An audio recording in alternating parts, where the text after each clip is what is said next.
Magandang araw sa inyong lahat. Sana ay magustuhan ninyo ang recap na ito ng isang manhwa na pinamagatang Frozen Warrior. Sa isang masiglang lungsod, biglang nagkagulo ang mga tao. May mga napatigil sa takot, habang ang iba naman ay napasigaw sa kanilang nakita. Sa gitna ng kaguluhan, isang magandang dilag ang nakita sa isang delikadong bahagi ng tulay, tila ba handa ng wakasan ang kanyang buhay. Sinubukan siyang awatin ng mga tao at pagsabihan kung gaano kadelikado ang kanyang ginagawa.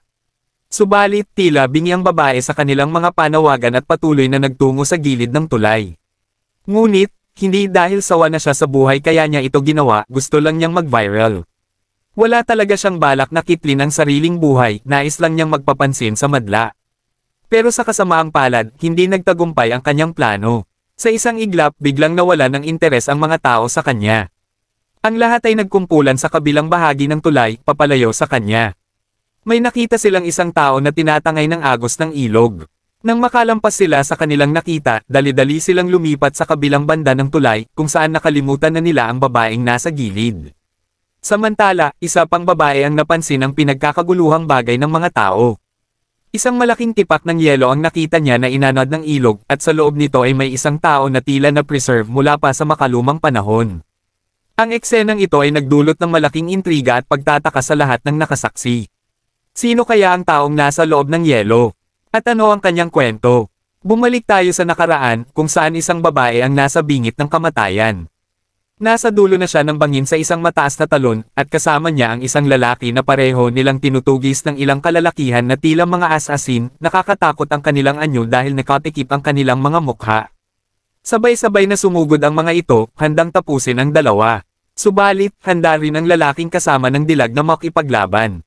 Sa isang iglap, sabay-sabay na umatake ang mga asasin. Sa lakas ng kanilang pag-atake, nawasak ang lupang kinatatayuan ng lalaki. Ngunit, kahit gaano kalakas ang kanilang pagsalakay, nagawa pa ring salagin ng lalaki ang lahat ng ito. Hindi makapaniwala ang mga asasin sa kanilang nakita, kahit na lamang sila sa bilang, hindi pa rin nila kayang pantayan ang galing at lakas ng lalaking ito. Tumigil sandali ang lalaki at sinabi, masyado nang mahaba ang laban nating ito. 4 na araw na tayong nagtutunggali. Napakarami ko ng tinalo, at halos hindi ko na maamoy ang dugo dahil manhid na ang ilong ko. Pagkasabi nito, nagpakawala siya ng isang napakalakas na atake na nagpatalsik sa mga kalaban. Muli siyang naghanda, at ibinaon pa niya ang isang paa sa lupa, isang malinaw na indikasyon na isang mas malakas na atake ang kanyang ilalabas. Nais na niyang tapusin ang laban ng minsanan. Huminga siya ng malalim at nagpakawala ng isang matinding hiwa na may kasamang kakaibang aura. Ang lakas nito ay pumutol sa lahat ng nasa daan nito, mga puno, bato, at maging ang mga kalaban. Sabay-sabay na nagliparan sa ere ang mga katawan ng mga asasin na tumutudya sa kanila. Pagkatapos, lumingon ang lalaki sa babaeng kanyang pinoprotektahan at malumanay na nagsabi, huwag kang mag-alala. Tapos na ang lahat, wala nang banta sa atin. Sa likuran nila, sumikat ang haring araw, at tumambad ang isang nakakagulat na tanawin, napakaraming bangkay ng mga asasin na kanilang natalo. Ang tagumpay nila ay puno ng sakripisyo at pagod, ngunit sa wakas, natapos din ang mahabang laban. Sa hindi naman inaasahang pagkakataon, ay may isang lalaking nakamaskara na tila si Obito ang sumunod sa kanila. Ipinahayag niya ang labis na pagkamangha sa kanyang nasaksihan. 300 asasin ang kanyang pinadala. Upang tugisin ang dalawa, ngunit lahat ng ito ay wala ng buhay ngayon. Namula na ang ilog dahil sa dami ng dugong dam-anak.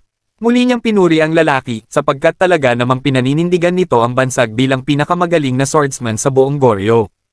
Ang lalaking ito, na siyang bida sa kwento, ay kilala sa pangalang Chiek Ryujiem. Muling naghanda si Chiek Ryujiem na makipaglaban habang patuloy na pinoprotektahan ang babaeng nagtatago sa kanyang likuran. Bagamat pagod na siya, nanatili siyang matatag at handang harapin ang anumang banta. Samantala, ang lalaking nakamaskara, bagamat may paggalang at paghanga kay Chiek Ryujiem, ay naghanda na rin siyang makipaglaban. Kumpiyansa siyang matatalo niya ito dahil alam niyang pagod na si Chiek Ryujiem mula sa nakaraang laban. Sa kanyang pananaw, tanging kamatayan na lamang ang naghihintay sa ating bida. Alam niyang nasa limitasyon na ang katawan ni Chiek Ryujiem, hindi lamang dahil sa labis na pagod, kundi dahil sa lason na patuloy na nagpapahina sa kanya. Sa kabila nito, nanatiling matatag si Chiek Ryujiem, handang ipaglaban ang kanyang buhay at ang babaeng kanyang pinoprotektahan hanggang sa huling hininga. Bigla namang kinaawaan ng lalaking nakamaskara ang sitwasyon ni Chiek Ryujiem. Nanghihinayang siya sa lakas at kakayahan ng bida, at sa kanyang pananaw, tila sinasayang lamang nito ang kanyang buhay sa pagprotekta sa babae. Marami pa sana siyang masasakit na salitang ibabato, ngunit pinatahimik siya ng biglaang kilos ni Chiek Ryujiem. Agad na tumugon ang lalaking nakamaskara at mabilis na sumugod papunta sa dalawa. Gamit ang kanyang dalawang maikling espada, layunin niyang wakasan ang buhay ng magkasama ng mabilisan. Subalit, hindi niya inasahan na bibitawan ni Chiek Ryujiem ang kanyang espada. Ito kaya ay senyales ng pagsuko. Batid ni Chiek Ryujiem na kanina pa umiiyak ang babaeng kanyang pinoprotektahan, at labis siyang nalulungkot para sa kanya. Kaya naman, handa siyang gawin ang lahat upang tuparin ang kanyang pangako na protektahan siya sa anumang paraan. Ang hakbang na ito ni Chiek Ryujiem ay lubos na ikinagulat ng lalaking nakamaskara. Hindi siya makapaniwala na handang isuko ng bida ang kanyang buhay, maging ang kanyang pagiging isang mandirigma, para lamang sa babae. Sa isang biglaang kilos, sadyang nagpasaksak si Chiek Ryujiem sa sarili at mahigpit niyang niyakap ang lalaking nakamaskara. Layunin niyang sabay silang mahulog sa bangin upang matiyak ang kaligtasan ng babaeng kanyang pinoprotektahan. Sa huling sandali, tila nakita ni Chiek Ryujiem ang katahimikan at kalayaan na naghihintay sa babae, isang buhay na malaya sa banta ng kanilang mga kaaway. Sa wakas, natupad niya ang kanyang pangako, kahit pa ibig sabihin nito ay isakripisyo ang kanyang sariling buhay at ang kanyang pagiging mandirigma.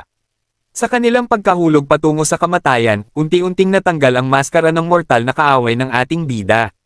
Sa sandaling iyon, kahit na saglit, nakadama si Chiek Ryujiem ng ginhawa. Sa wakas, malalaman na rin niya ang tunay na pagkatao ng lalaking nasa likod ng lahat ng paghihirap at pagdurusa na kanilang dinana sa mga nagdaang panahon. Ngunit, nang lumantad ang mukha ng lalaking nakamaskara, laking gulat ni Chiek Ryujiem.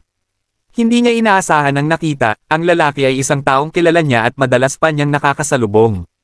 Ang lalaking ito ay kilala sa pangalang Okeyon. Masayang napangiti si Okeyon nang makita ang gulat na mukha ni Chiek Ryujiem. Sa pagkakataong iyon, alam na niyang siya ang tunay na nanalo. Hindi makapaniwala ang ating bida, at patuloy siyang nagtatanong sa kanyang isipan kung bakit nagawa ito ni Okeyon. Ngunit, hanggang sa sila ay malaglag sa bangin, hindi na niya nakuha ang kasagutan sa kanyang tanong. Magkasabay silang nahulog sa bangin, papunta sa napakalalim na ilog na may malalakas at mababagsik na alon. Ang huling sandali ng kanilang buhay ay puno ng hindi maipaliwanag na emosyon, gulat, panghihinayang, at ang mabigat na katotohanan ng pagtatrader. Sa kasalukuyan, matapos makatuklas ng isang lalaking nakapreserba sa loob ng isang malaking tipak ng yelo, agad na nagtipon ang mga dalubhasa upang maingat na mailabas siya mula rito. Hindi sila makapaniwala sa kanilang nakita, isang pangyayaring hindi pa nila nasasaksihan kahit na malayo na ang narating ng modernong teknolohiya. Sa kanilang pagsasaliksik, natuklasan nilang ang lalaki ay nagmula pa sa panahon ng Goryeo, isang sinaunang kaharian sa Korea. Si Jong Sang-yong, ang leader ng pangkat ng mga mananaliksik, ay nagpaliwanag na ang lalaki ay maaaring ituring bilang kauna-unahang cryo-human. Ang terminong ito ay tumutukoy sa isang tao na napreserba sa pamamagitan ng cryonics, isang proseso ng pag-freeze ng katawan o utak para sa layunin ng pagbabalik sa buhay sa hinaharap. Sa Tagalog, maaari itong tawaging taong nasa cryonics o taong pinreserba sa pamamagitan ng pag-freeze. Ang lahat ng ito ay naging posible dahil sa kakaibang kalagayan ng lalaki. Bagamat libu-libong taon na ang nakalipas, ang kanyang katawan ay nanatiling buhay at nasa perpektong kondisyon. Ngayon, hinihintay na lamang ng mga eksperto na magkamalay ang lalaki. Ngunit, upang makasiguro sa kanilang kaligtasan, tinali nila ito bilang pag-iingat. Isa sa mga miyembro ng pangkat, isang lalaki, ay nangangamba sa kanilang ginawa. Sa kanyang palagay, maaaring magalit ang lalaki kapag nagising ito at nalaman na siya ay ginapos. Pakiramdam niya ay nasobrahan sila sa pag-iingat. Ngunit, ipinagtanggol ni Jong Sang-yong ang kanilang hakbang. Ayon sa kanya, kung makikita lamang ng lalaki ang mga datos at charts ng lalaking ito, mauunawaan niya kung bakit kinakailangan ang mga pag-iingat na ito. Ang lalaki mula sa yelo ay malayong malayo sa isang normal na tao sa kasalukuyan. Sa katunayan, halos hindi na siya maturing na tao dahil sa kanyang pambihirang pisikal at biolohikal na katangian. Ang kanyang mga datos ay lumampas sa lahat ng nakatalang record, kaya pansamantala siyang binansagan bilang unknown hanggang sa mas maunawaan nila ang kanyang tunay na kalikasan.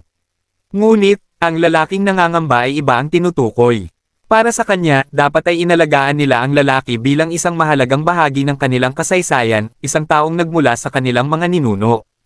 Alam ni Jong Sang-yong na puno ng pag-asa ang kanilang presidente sa potensyal na maidudulot ng pagtuklas na ito.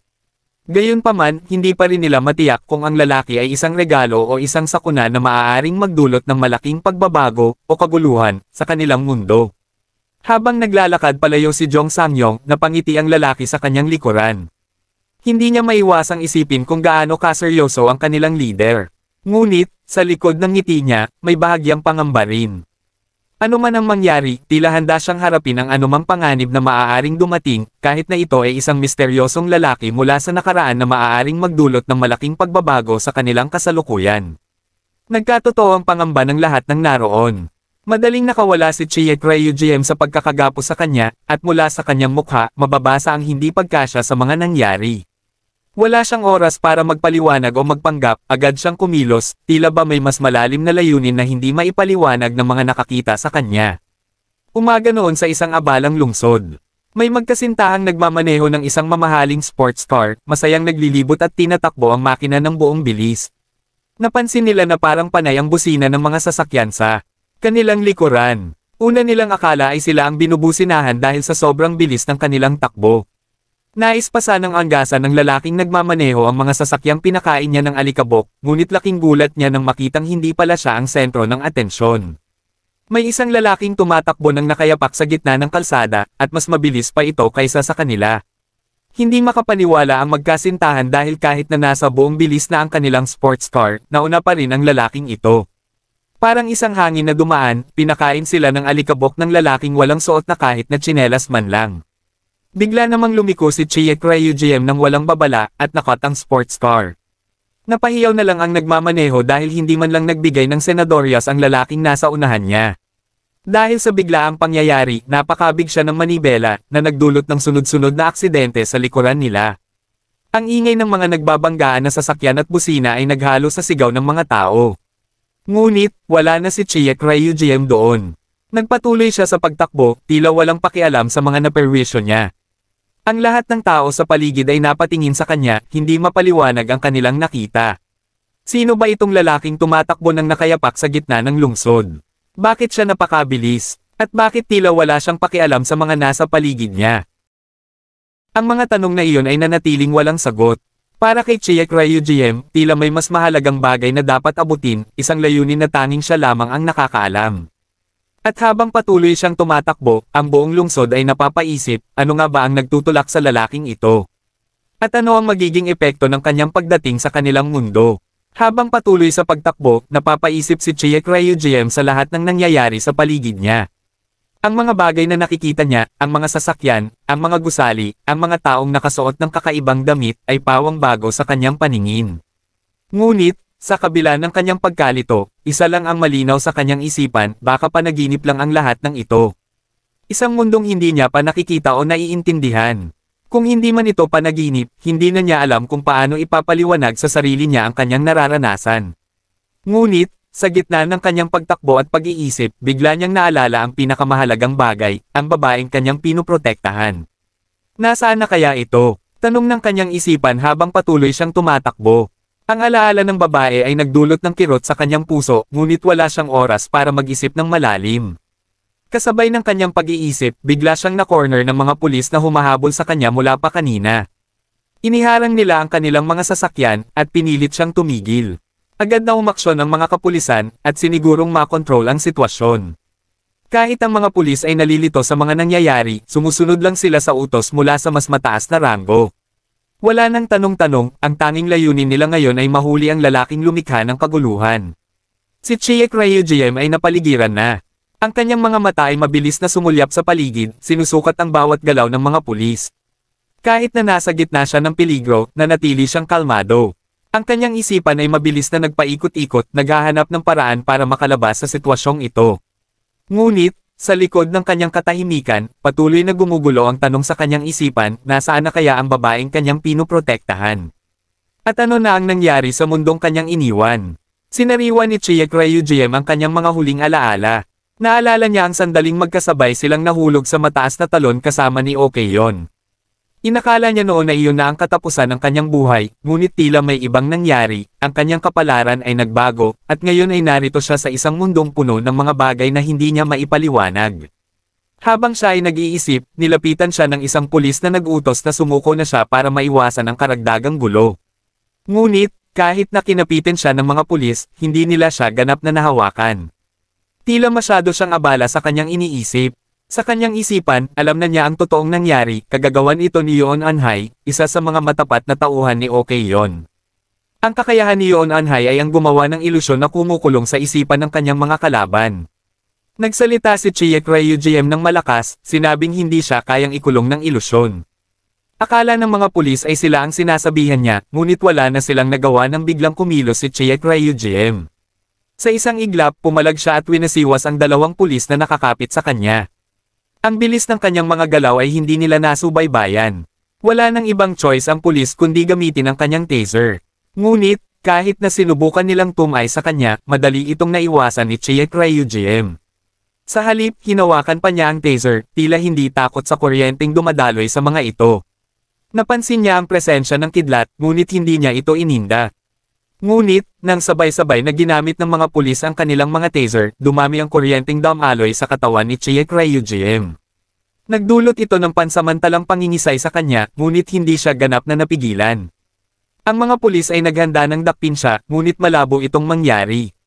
Sa gitna ng lahat ng ito, nanatiling nakapokus sa kanyang iniisip. Iniisip niya kung kailan siya nagamitan ng ilusyon ni Yoon Anhai. Hindi niya pinansin ang mga taser na nakabaon sa kanya. Sa halip, hinugot niya ang mga ito at hinaila palayo na nagdulot ng pagkabigla sa mga pulis. Sa kanyang isipan, alam niyang kailangan niyang magmadali para makalabas sa ilusyong ito. Kumpiyansa si Chiek Ryujiem sa kanyang kakayahan. Alam niya na hindi siya kayang ikulong ng kahit anong ilusyon. Ang kanyang determinasyon at lakas ng loob ay nagbigay sa kanya ng tiwala na malalampasan niya ang lahat ng ito. At habang patuloy siyang lumalaban, ang tanong ay nananatili, paano niya matatapos ang ilusyong ito at makakabalik sa tunay na mundo. Malakas ang pagkakawasiwas ni Chiek Ryujiem, at ang mga pulis na hindi agad nakabitaw sa kanilang taser ay tuluyang tumilapon sa ere. Hindi makapaniwala ang mga taong nakasaksi, hindi raw basta-basta nawawasiwas ang ganitong karaming pulis. Gamit ang mga taser na hinugot niya, ginamit ni Chiek Ryujiem ang mga ito para patalsikin ang mga kapulisang nakapalibot sa kanya. Ang bawat galaw niya ay puno ng lakas at bilis, na tila hindi kayang abutin ng kahit sinong ordinaryong tao. Naghanda na si Chiek Ryujiem na tumakbo. Ang tanging layunin niya ay mahanap ang susi para makalabas sa ilusyong ito. Ngunit, habang siya ay naghahanda, dumami na ang mga tumutudya sa kanya. Hindi na lamang mga ordinaryong pulis ang nasa likuran niya, kundi ang mga miyembro ng Special Forces. Inutusan siyang sumuko, ngunit alam ni Chiek Ryujiem na hindi ito ang solusyon. Pakiramdam niya ay napapaligiran na siya, at wala na siyang ibang choice kundi gumawa ng isang hakbang na magpapalaya sa kanya. Binaon ni Chiek Ryujiem ang kanyang isang pasasahig na lumikha ng malakas na pagyanig ng lupa. Ginamit niya ito bilang buwelo para makalundag patungo sa taas ng mga gusali. Sa isang iglap, umakyat siya sa itaas, na tila isang ibon na malayang lumilipad. Hindi makapaniwala ang mga Special Forces sa kanilang nakita. Para sa kanila, ang lalaking ito ay hindi na tao, isa siyang nilalang na lampas sa kanilang pangunawa. Sa ibang eksena, galit na galit si Jong Minwo, ang Intelligence Service Director, sa head ng research team. Sinisigawan niya ito, tinatanong kung ano ang nangyari at bakit hindi nila napigilan ang sitwasyon. Ngunit, walang nasagot ang head researcher. Sinabi lamang nito na naghanda sila, ngunit kulang pa rin. Sinabi ni Jong Minwo na hindi ito kaya ng kapulisan, kahit pa ng Special Forces. Sa kanyang pananaw, ang lalaking ito ay hindi isang ordinaryong banta, isa itong kalamidad. Nang marinig ito ng head researcher, nabatid na niya ang katotohanan, ang nilalang na kanilang nahukay ay hindi lamang isang tao. Ito ay isang nilalang na ang antas ay malayong malayo sa kanila. Habang nag-iinit ang usapan sa loob ng opisina, si Chiek Ryujiem ay patuloy sa kanyang pagtakas. Ang bawat hakbang niya ay puno ng determinasyon, at ang kanyang isipan ay nakatuon sa iisang layunin, makalabas sa ilusyong ito at makita muli ang babaeng kanyang pinuprotektahan. Hindi nag-iisa sa sasakyan si Jong Minwo. Kasama rin pala niya sa loob ang presidente ng Korea. Sa gitna ng tensyon, pinagsabihan siya ng presidente na huwag masyadong maging masungit sa kanyang mga kasamahan, lalo na't siya rin mismo, bilang presidente, ang responsable sa lahat ng nangyayari. Naniniwala ang presidente na malulutas nila ang sitwasyon. Sa kanyang pananaw, isa lamang itong makalumang tao ang kanilang tinutugis, at gamit nila ang lahat ng makabagong teknolohiya at kagamitang pandigma. Wala siyang duda na ang modernong sandatahan ng South Korea ay kayang tapusin ang banta na ito. Sa utos ng presidente, pinadala na ang buong hukbong sandatahan ng South Korea patungo sa kinaroroonan ni Chiek Ryugiem. Walang atubili, binuhos nila ang lahat ng kanilang puwersa laban sa mandirigmang nagmula pa sa panahon ng Goryeo. Mga tangke, helicopter, at mga espesyal na puwersa ang nagsimula ng mag-converge sa lugar, handang tapusin ang kaguluhan. Ngunit, sa kabila ng lahat ng ito, nananatiling matatag si Chiek Ryugiem. Ang kanyang mga mata ay nakatuon sa layunin, at ang kanyang isipan ay hindi natitinag. Kahit na napapaligiran na siya ng mga makabagong sandata at puwersa na ngayon niya lang nakita, naniniwala siya na hindi siya kayang talunin ng kahit anong ilusyon. Para sa kanya, ang laban na ito ay hindi lamang tungkol sa kanyang kaligtasan, kundi pati na rin sa kanyang pangako na protektahan ang babaeng kanyang iniingatan. Pagkatapos punitin ang kanyang damit, nagtanong si Chiek Ryugiem kung ito na ba ang lahat ng makakaya nila. Tila hindi siya nasisiyahan sa mga nakikita niya. Pumunta siya sa isang sulok at kinuha ang isang walis. Pinutol niya ito, at ang natirang mahabang hawakang kahoy ang ginawa niyang pansamantalang sandata. Gayunpaman, sinigurado niya sa kanila na gagamitin niya ang kanyang buong lakas para pantayan ang anumang hamon. Umalangaw-ngaw ang isang putok ng baril. Pinahanginan siya sa kanyang paanan, isang babala mula sa isang miyembro ng Special Forces. Tinawag pa siyang "lolo" ng isa sa kanila na may halong pagmamaliit. Ipinaliwanag ng lalaki na baril ang hawak niya, at ang mga tulad ni Chiek Ryugiem na martial artist ay walang laban dito. Sinabi rin niya na handa silang patayin siya kung gagamit siya ng dahas. Natutuwa ang ilan sa kanilang kapitan dahil direkta at walang paligoy-ligoy ang pagpapaliwanag nito. Ngunit, nagtaka ang isa sa kanila sa kakaibang porma na kinuha ni Chiek Ryugiem. Pumorma si Chiek Ryugiem ng kakaiba ngunit nakakasindak na stance, isang posisyon ng mandirigma mula sa makalumang panahon. Ang simpleng kahoy na hawak niya ay tila naging isang tunay na espada sa kanyang mga kamay. Handa na siyang kumitil ng buhay kung kinakailangan. Nadama ng kapitan ng Special Forces ang kakaibang pakiramdam na nagmumula sa lalaki sa harapan nila. Kaya naman, agad niya itong tinutukan ng baril, handang paputukan. Excited din siyang makita kung ano ang kayang gawin ng isang mandirigma mula sa nakaraan laban sa makabagong mandirigma ng kasalukuyan. Ngunit, bago pa niya makalabit ang gatilyo ng kanyang baril, dumating ang isang tawag mula sa itaas. Pinapa-standby sila, at sinabihan na bababa ang presidente ng South Korea para personal na kausapin si Chiek Ryugiem. Sakay ng helicopter, bumaba si Kang Jiken, ang presidente ng South Korea. Agad na sinabihan ng kanyang head security ang lahat na tumabi ngunit manatiling alerto. Nagpakilala si Kang Jiken kay Chiek Ryugiem bilang pinuno ng bansa. Bagamat alangan ng mga Special Forces, sumunod pa rin sila sa utos at ibinaba ang kanilang mga sandata.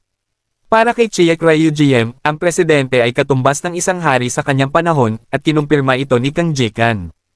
Agad na humingi ng tawad ang presidente dahil sa hindi maayos na pagtrato kay Chiek Ryugiem.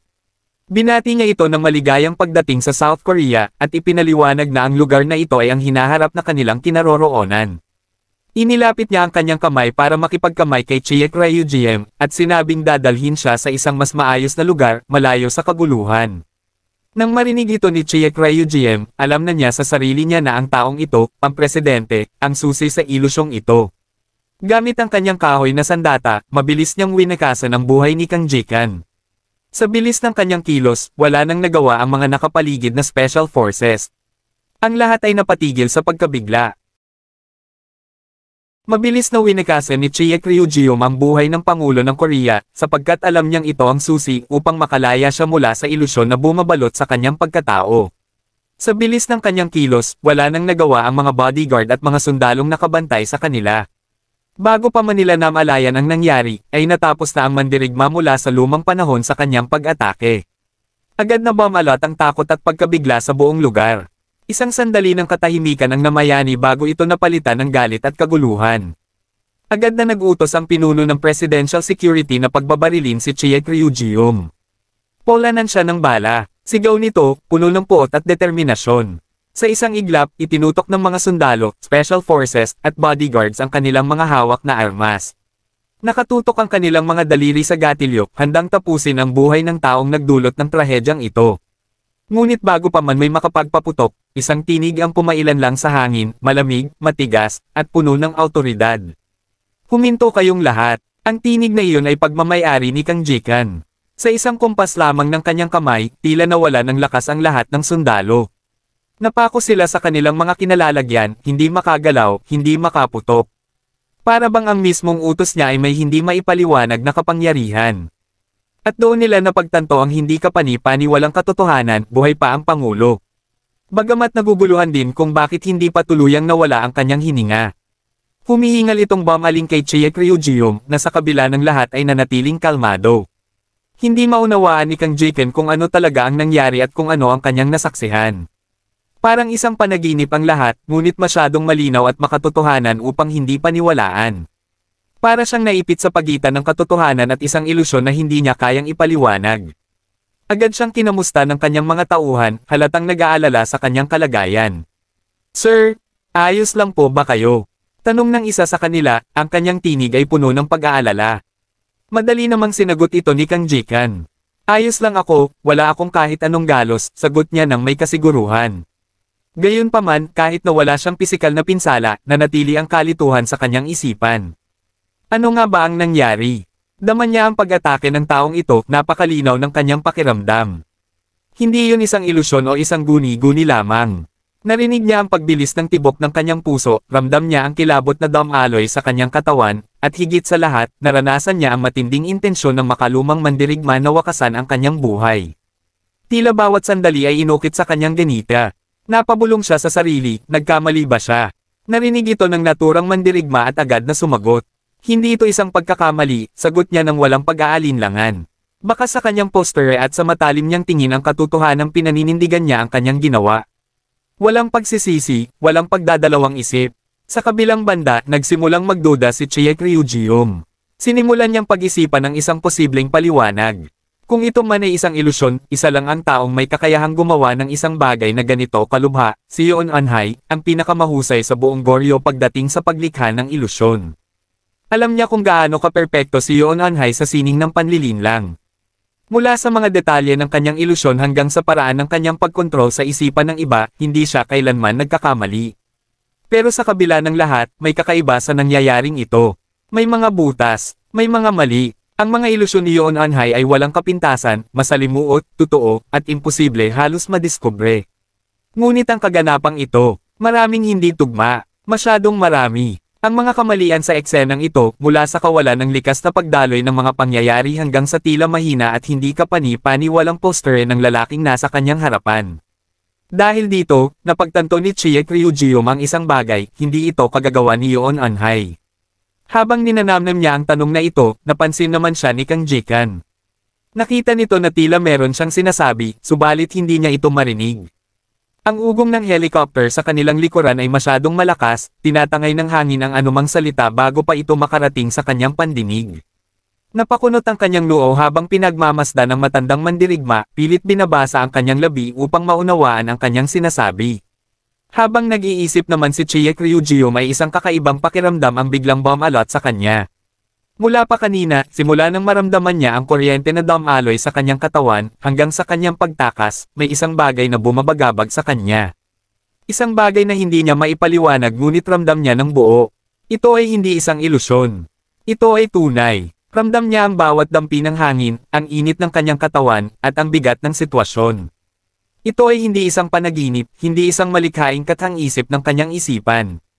Ito ay isang realidad na hindi niya matatakasan. At kung ganoon nga, ano ang kahulugan ng lahat ng ito? Lumipat na ang eksena sa ligtas na kanlungan ng Pangulo, ang tinatawag nilang safe house. Ito ang lugar na ipinangako ni Kang Jikan kay Chiek Ryugyong bilang isang lugar na ligtas mula sa anumang banta. Isang matatag at lihim na kuta, malayo sa mata ng publiko at mahigpit na binabantayan ng mga pinakamahuhusay na tauhan ng presidential security. Sa loob ng ligtas na bahay, isang mainit na hapunan ang inihanda bilang paggalang sa bisita nilang mandirigma. Sa kabila ng pagiging espesyal ng lugar, hindi maitatangging may bigat ang atmosfera, tila isang kulungan ang paligid dahil sa dami ng mga bodyguard na nakabantay sa bawat sulok. Ang mga mata ng mga ito ay hindi kailanman lumilihis sa kanilang espesyal na bisita, laging alerto, laging handa. Habang inaayos ang hapagkainan, lumapit ang Pangulo kay Chiek Ryugyong at may bahagyang pagkailang na humingi ng paumanhin. Patawad kung natagalan ang paghahanda ng pagkain, wika nito nang may magalang na tinig. Bahagyang tumango si Chiek Ryujium, hindi na pinansin ang paghingi ng paumanhin. Hindi siya sanay sa ganitong uri ng paggalang mula sa isang pinuno, lalo na't siya ay nagmula sa isang panahon kung saan ang mahihinang salita ay maaaring ipakahulugan bilang kahinaan. Inaanyayahan kitang kumain, dagdag pa ng Pangulo, itinuro ang mga pagkaing inihanda sa kanilang harapan. Samantala, matapos makapaglinis ng sarili at mapalitan ang duguan niyang kasuotan, ramdam ni Chiek Ryujium ang bahagyang ginhawa. Gayunpaman, hindi siya nagpa-relax-relax. Mananatili siyang mapagbantay at handang lumaban anumang oras. Sa isang digmaan, hindi kailanman dapat magpakampante ang isang mandirigma. Agad niyang tinanong si Kang Jiken, nasaan tayo? Mabilis itong sinagot ni Kang Jiken habang nakaupo sa tapat niya. Maaari mong tawagin itong secret base. Hindi na namin ito nagagamit, pero sa pagkakataong ito, mukhang ito ang perpektong lugar para sa atin. Tahimik na pinagmasdan ni Chiek Ryujium ang paligid. Sa kabila ng kasiguraduhan ni Kang Jiken, hindi pa rin siya lubusang nagtitiwala. Ang pagiging isang mandirigma sa loob ng maraming taon ay nagturo sa kanya na huwag basta-basta maniwala sa sinasabi ng iba, lalo na kung hindi niya lubos na nauunawaan ang sitwasyon. Muli siyang inalok ni Kang Jiken na kumain. Ang mga pagkaing ito ay mula sa panahong ito. Isang bagay na bago para sa iyo, aniya, itinuro ang iba't ibang putahe sa hapag. Pinagmasdan ni Chiek Ryujium ang pagkain sa kanyang harapan. Bagamat mas makabago ang pagkakaayos at may ilang hindi pamilyar na sangkap, may isang bagay siyang napansin. Pagkalipas ng ilang saglit, bumantong hininga siya at umiling. Sa tingin ko, wala namang pinagkaiba ang mga pagkain ito sa mga pagkain namin noon, komento niya. Napangiti si Kang Jiken sa sagot niya, ngunit maya-maya pa ay napatawa na ito. Ang ibig sabihin ba nito ay tinatanggap mo na nawala ka na sa iyong panahon? Na ikaw ay nasa hinaharap na 800 taon ang nakalipas. Napatingin si Chiek Ryujium kay Kang Jiken. Ilang saglit siyang hindi nagsalita, parang sinusukat kung paano niya sasagutin ang tanong na iyon. Sa huli, bumantong hininga siya at bahagyang tumango. Medyo tanggap ko na, aniya, bagamat may bahagyang pag-aalinlangan pa rin sa kanyang tinig. Tila natuwa ang Pangulo sa narinig. Mabuti naman, aniya, ngunit hindi pa natatapos ang lahat. Maya-maya pa, nagsalita muli si Kang Jiken. Siguro napansin mo na rin ang pagbabago sa iyong katawan. Sa narinig, bahagyang napatigil si Chiek Ryujium. Napatingin siya sa kanyang kamay, at pagkatapos ay hinawakan ang kanyang balikat. May kakaibang pakiramdam. Isang bagay na hindi niya agad napansin kanina. Napansin niyang tila ba mas magaan ang kanyang katawan. Wala na ang kirot ng mga sugat niya, wala na ang hapdi ng kanyang mga galos. Parang may kung anong himala ang bumalot sa kanyang buong katawan. Ngumiti si Kang Jiken at sinabing, ang lahat ng ito ay dahil sa makabagong medisina. Sa panahon ninyo, imposible ito. Pero dito, sa modernong mundo, ang teknolohiya at agham ay may kakayahang pagalingin ang halos anumang sakit, sugat, o lason.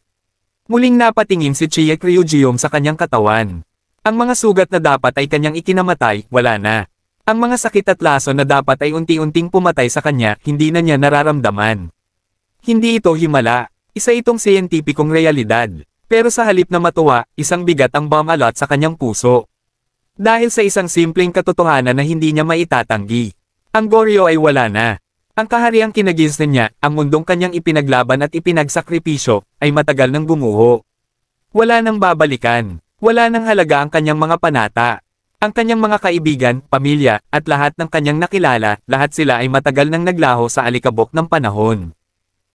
At sa puntong iyon, sa kabila ng kanyang paggaling at pagkaligtas mula sa kamatayan, isang matinding lungkot ang damaloy sa kanyang puso. Alam ni Kang Jiken kung gaano kalungkot si Chiek Ryujium sa sandaling ito. Bagamat hindi niya lubos na nauunawaan ang bigat ng nararamdaman nito, ramdam niya ang matinding pangungulila sa puso ng mandirigma. Ang isang tao na buong buhay niya ay inialay sa kanyang kaharian, sa kanyang mga panata, ay ngayon ay nagising sa isang mundo na wala na ang lahat ng kanyang nakilala at pinahalagahan. Gayunpaman, alam ni Kang Jiken na ang pangungulila ay hindi maaaring magtagal. Kailangan ni Chiek Ryujium ng gabay upang mahanap ang kanyang bagong layunin sa mundong ito. Kumuha siya ng kapirasong karne mula sa kanyang plato at marahang inilagay ito sa mangkok ni Chiek Ryujium. Isang simpleng kilos, ngunit puno ng kahulugan. Isa itong tahimik na pagpapahayag ng kanyang intensyon na handa siyang alagaan at tulungan ito. Tumingin siya sa mandirigma at marahang nagsalita, alam kong mahirap tanggapin ang lahat ng ito, ngunit nandito ako upang tulungan ka. Gagawin ko ang aking makakaya upang mapabilis ang iyong pag-angkop sa bagong panahon. Tinitigan siya ni Chiek Ryujium, halatang nag-iisip. Hindi siya sanay sa ideya na may ibang tao na gustong tulungan siya ng walang kapalit. Sa kanyang panahon, walang ganitong kabutihang loob lalo na mula sa isang taong may mataas na katungkulan. Ngunit bago pa man siya makapagsalita, nagpatuloy si Kang Jikan. Ngunit hindi ito libre. May gusto rin akong hilingin sa iyo, aniya. Bahagyang nagtaas ng kilay si Chiek Ryujium. Ano iyon? Tanong niya, nagdududa sa motibo ng Pangulo. Agad na kumilos si Kang Jikan at hindi na nagpatumpik-tampik pa. Agad siyang sumenya sa isa sa kanyang mga tauhan, at sa isang kumpas ng kamay, binuksan ng head ng intelligence service ang isang malaking screen sa harapan nila. Maya-maya pa, isang video ang nagplay sa screen. Kitang-kita ni Chiek Ryujium ang sarili niya sa telebisyon. Sa iba't ibang anggulo ng mga footage, makikita ang isang lalaking walang takot na tumatakbo sa mga lansangan, napakabilis, halos kayang makipagsabayan sa mga sasakyan. Sa isa pang eksena, ipinakita kung paano siya tumalon mula sa mataas na gusali, mistulang lumilipad habang bumabagsak mula sa ere.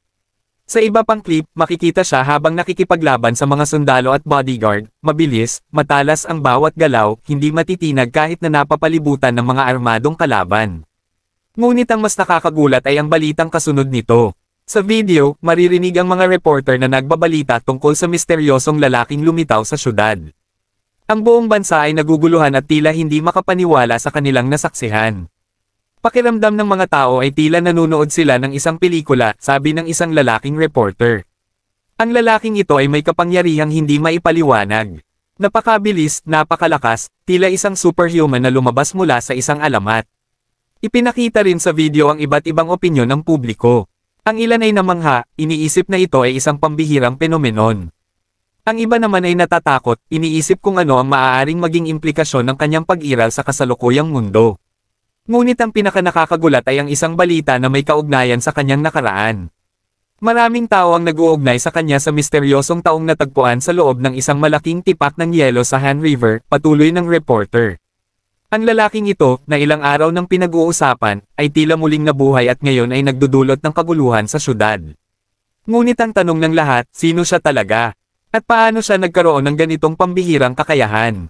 Nagpatuloy ang balita, ipinapakita ang iba't ibang eksperto na nagbibigay ng kanilang mga teorya. Ang iba ay naniniwalang siya ay isang eksperimento ng gobyerno, isang resulta ng isang lihim na proyekto na hindi dapat lumabas sa publiko. Ang ilan naman ay iniisip na siya ay isang nilalang na hindi tao, isang bagay na hindi dapat umiiral sa tunay na mundo. Ngunit ang gobyerno, ayon sa balita, ay may isang malinaw na pahayag. Isang pelikula lang ang lahat ng ito, wika ng isang opisyal sa telebisyon. Lahat ng eksenang ito ay bahagi ng isang upcoming action movie. Walang katotohanan na may isang superhuman na naglalakad sa ating mundo. Ang kanilang layunin ay gawing makatotohanan ang bawat eksena upang magbigay ng isang kahangahangang cinematic experience sa lahat. Nanatiling tahimik si Chiek Ryujium habang pinagmamasdan ang bawat eksena. Pinanood niyang ipinalabas ng gobyerno ang isang peking katotohanan upang itago ang kanyang pagkatao. Pinanood niyang binabago ng mga taong ito ang naratibo na para bang siya ay isang kathang-isip lamang, isang karakter sa isang pelikula na ginawa upang aliwin ang masa. Pinaliwanag ni Kang Jikan kay Chiek Ryujium na hindi pa handa ang mundo para malaman ang kanyang existence. Bagamat marami ang nagtataka at nag-uusap tungkol sa kanya, hindi pa kayang tanggapin ng mga tao ang isang nilalang na nagmula sa nakalipas na panahon at nabuhay muli sa kasalukuyan. Tinatawag ka ngayon ng mga dalubhasa bilang frozen human, ani Kang Jikan habang tinatitigan si Chiek Ryujium. Isang buhay na patunay na posibleng mapanatili ang isang tao sa loob ng yelo sa loob ng napakahabang panahon, at muling mabuhay ng walang kahit anong pinsala. Nanatiling tahimik si Chiek Ryujium habang nakikinig, ngunit sa loob-loob niya, hindi niya nagugustuhan ang takbo ng usapan. Nagpatuloy ang Pangulo, hindi lang life extension o pagpapahaba ng buhay ang posibleng matuklasan dahil sa iyo. Maraming ibang siyentipikong tagumpay ang maaaring matamo, mga bagong kaalaman sa medisina, teknolohiya, at maging sa kalikasan ng mismong buhay ng tao. Ikaw ang susi sa mga bagay na matagal nang pilit abutin ng sangkatauhan. Nagtama ang kanilang mga mata. Walang bahid ng pagbibiro sa mukha ni Kang Jikan. Alam ni Chiek Ryujium na seryoso ito sa sinasabi. Matagal nang sinusubukan ng iba't ibang bansa na isagawa ang prosesong ito, patuloy ng Pangulo. Marami ng eksperimento at pagsasaliksik ang ginawa upang mapanatili ang isang buhay na organismo sa loob ng yelo sa loob ng mahabang panahon at pagkatapos ay matagumpay na muling gisingin ito. Ngunit lahat ng mga pagtatangka ay nauwi lamang sa kabiguan. Saglit siyang tumigil at bumantong hininga. Hindi nila alam ang tamang paraan, aniya. Walang nakakaalam kung paano maingat na tunawin ang yelo nang hindi napipinsala ang laman ng nakapaloob dito.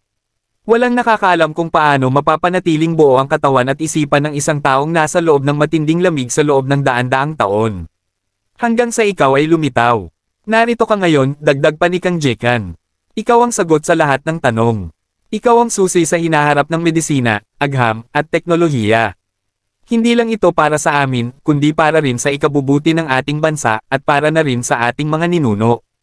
Maaari nating gamitin ang impormasyong ito upang mapabuti ang buhay ng mas maraming tao sa hinaharap. Sa puntong iyon, muling nagsalita ang Pangulo, ngayon ay mas banayad ang tono ng kanyang boses. Kaya naman, Chiek Ryujium, nais kong makipagtulungan ka sa amin sa pananaliksik na gagawin namin. Ito ay para sa kabutihang panlahat.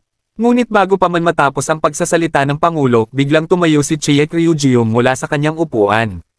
Nagulat ang mga nakapaligid sa kanila, lalo na ang mga bodyguard at opisyal na naruroon. Lahat ay napatingin sa kanya, nag-aabang sa kanyang magiging tugon. Mariin ang kanyang tingin kay Kang Jekan, at sa malamig na tinig ay sinabi niya, hindi ako interesado sa alok. Nagkaroon ng saglit na katahimikan sa silid. Ang bigat ng kanyang tinig ay nagpatigil sa lahat ng taong naruroon. Matapos marinig ang mga sinabi ni Kang Jekan, tumayo si Chiek Ryujium at naglakad patungo sa pinto. Ang kanyang mga mata ay malamig at walang emosyon, tila hindi natinag sa mga planong inilalahad sa kanya. Sa bawat hakbang niya ay ramdam ang bigat ng kanyang presensya, at ang tahimik ngunit mariing paghinga niya ay nagpapahiwatig ng lalim ng kanyang iniisip. Nang makarating siya sa pintuan, saglit siyang huminto at inilagay ang kamay sa hawakan nito. Bago pa niya ito tuluyang buksan, iniwan niya ang isang makahulugang tanong, isang katanungang hindi lang patungkol sa kasalukuyang sitwasyon kundi pati na rin sa mas malalim na kahulugan ng kanilang mga layunin. Tinanong niya si Kang Jekan kung naniniwala ba itong matutuloy ang kanyang mga plano. Talaga bang posible ang lahat ng kanyang pinapangarap? Isa pa, wala namang nagsabi na gusto pa talaga niyang mabuhay sa panahong ito, sa isang mundong hindi na niya kilala. Sa pagbukas niya ng pinto, agad siyang sinalubong ng dalawang naglalakihang bodyguard na matikas na nakatayo sa harapan niya. Ang kanilang tindig ay matibay, at halata sa kanilang kilos na hindi nila siya basta-basta palalampasan. Sa isang iglap, ang malawak na pintuan na dapat sana'y daan palabas ay naging isang matibay na harang, isang malinaw na pahiwatig na hindi siya basta-basta makakaalis. Napagtanto ni Kang Jekan na ang maamong pakikitungo kay Chiek Ryujium kanina ay wala ng saysay. Wala nang dahilan para magkunwari pang gusto niyang tulungan ito, lalo na ngayong tumanggi siyang makipagtulungan. Hindi nagaksaya ng oras ang dalawang bantay, agad nilang sinunggaban ang kanyang mga bisig at mahigpit siyang hinawakan. Sa parehong sandali, sabay-sabay na itinaas ng iba pang mga bodyguard ang kanilang dalang tranquilizer gun. Walang pag-aalinlangan, mabilis nilang pinaputukan si Chiek Ryujium, at ang maliliit na karayom ng tranquilizer bullets ay diretso at mabilis na tumama sa kanyang likuran. Matagal nang inihanda ni Kang Jekan ang planong ito. Alam niyang hindi epektibo ang isang simpleng taser sa tulad ni Chiek Ryujium, kaya sinigurado niyang ang mga bala ng tranquilizer ay may mataas na dosis, isang uri ng pampatulog na kayang pabagsakin kahit isang elepante. Naniniwala siyang, gaano man kalakas ang lalaking nasa harapan niya, hindi nito kakayanin ang epekto ng gamot na nasa kanyang katawan ngayon. Ngunit sa sandaling iyon, isang hindi inaasahang pangyayari ang gumulat sa lahat. Sa halip na bumagsak si Chiek Ryujium, isang kakaibang pulang aura ang biglang bumalot sa kanyang katawan. Mula sa kanyang balat ay lumabas ang isang mahinang liwanag na unti-unting lumakas, na parang isang apoy na lumalagablab sa kanyang paligid. Lahat ng nakasaksi ay napalunok at hindi makapaniwala sa kanilang nakita. Ang mga tranquilizer bullets na dapat sana'y tumago sa kanyang laman ay hindi man lang nakaabot sa kanyang balat, sa halip, sila ay tila itinulak palabas ng mahiwagang enerhiya na lumalabas mula sa kanya. Isa-isang nalaglag ang mga bala sa sahig na parang walang epekto sa kanya ang kahit anong pagsisikap nilang pabagsakin siya. Habang unti-unting lumalakas ang pulang aura, lumipat ang konsentrasyon nito sa kanyang mga kamay at braso. Ang kanyang mga kalamnan ay tila nag-uumapo sa lakas, at sa isang iglap, isang malakas na alon ng enerhiya ang lumabas mula sa kanyang katawan. Sa isang mabilis na kilos, hinigpitin ni Chiek Ryujium ang kanyang hawak at sa isang hampas lamang ng kanyang mga braso, na itulak niya palayo ang dalawang naglalakihang bodyguard na mahigpit na nakakapit sa kanya kanina. Napalipad ang mga ito sa ere. Nagpatuloy sa paglawak ang katahimikan sa loob ng silid. Ang lahat ng naroon, mga bodyguard, mga opisyal, at si Kang Jiken mismo, ay natigilan at hindi makapaniwala sa kanilang nasaksihan. Ang plano nilang walang mintis ay bigo, at ang taong dapat sana'y walang magawa ay ngayon ay nakatayo pa rin sa harapan nila, mas matatag at mas makapangyarihan kaysa dati. Sa kabila ng nangyari, nanatili siyang kalmado. Isang huling sulyap ang iniwan niya kay Kang Jiken, isang tingin na puno ng pahiwatig, bago siya muling humarap sa pintuan. Walang pagmamadali sa kanyang kilos, walang bakas ng galit, tanging determinasyon at paninindigan lamang. Nagpaalam na siyang aalis sa mga ito. Alam ni Kang Jiken na delikado ang gagawin nila, ngunit wala na siyang ibang pagpipilian kundi ipagpatuloy ang kanyang plano. Hindi niya hahayaang makatakas si Chiek Ryujium kahit ano pang mangyari. Kaya naman, agad niyang inutusan ang kanyang mga tauhan na dakpin ito ng sapilitan.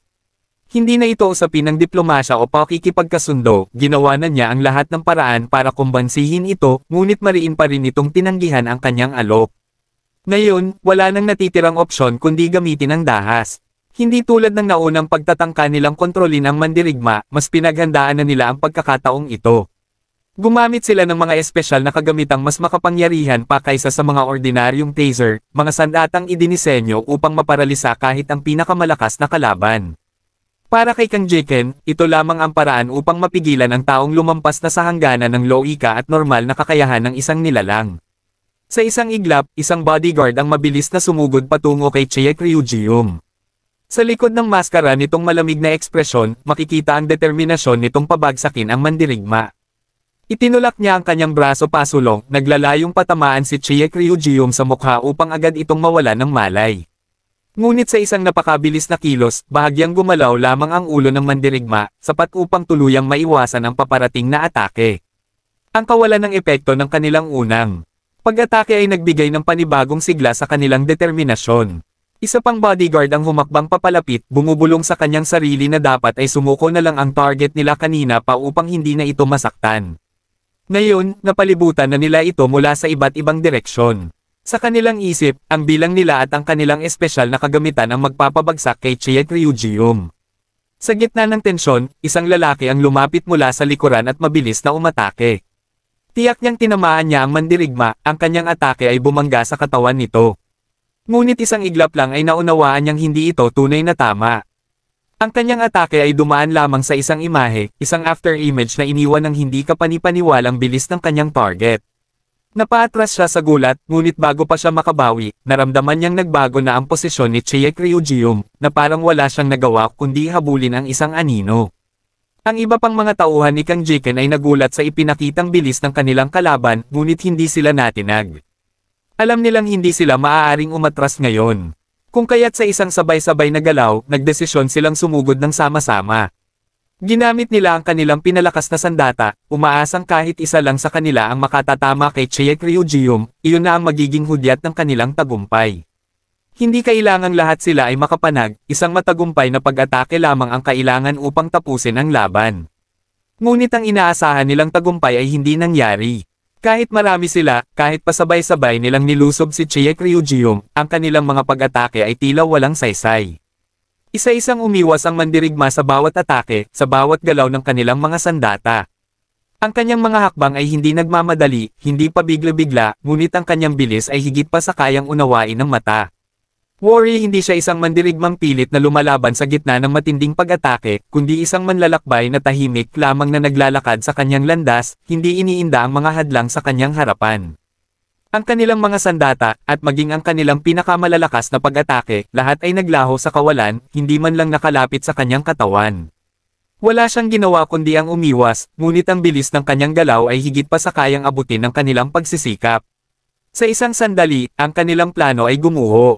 Walang nagawa ang mga tauhan ni Kang Jiken kundi panoorin ang lalaking dapat sanay kanilang bihag habang dahan-dahan itong naglakad palabas. Wala man lang kahit isang tama sa kanyang katawan. Wala ni isang galos o kahit bahagyang pagkapagod sa kanyang mukha.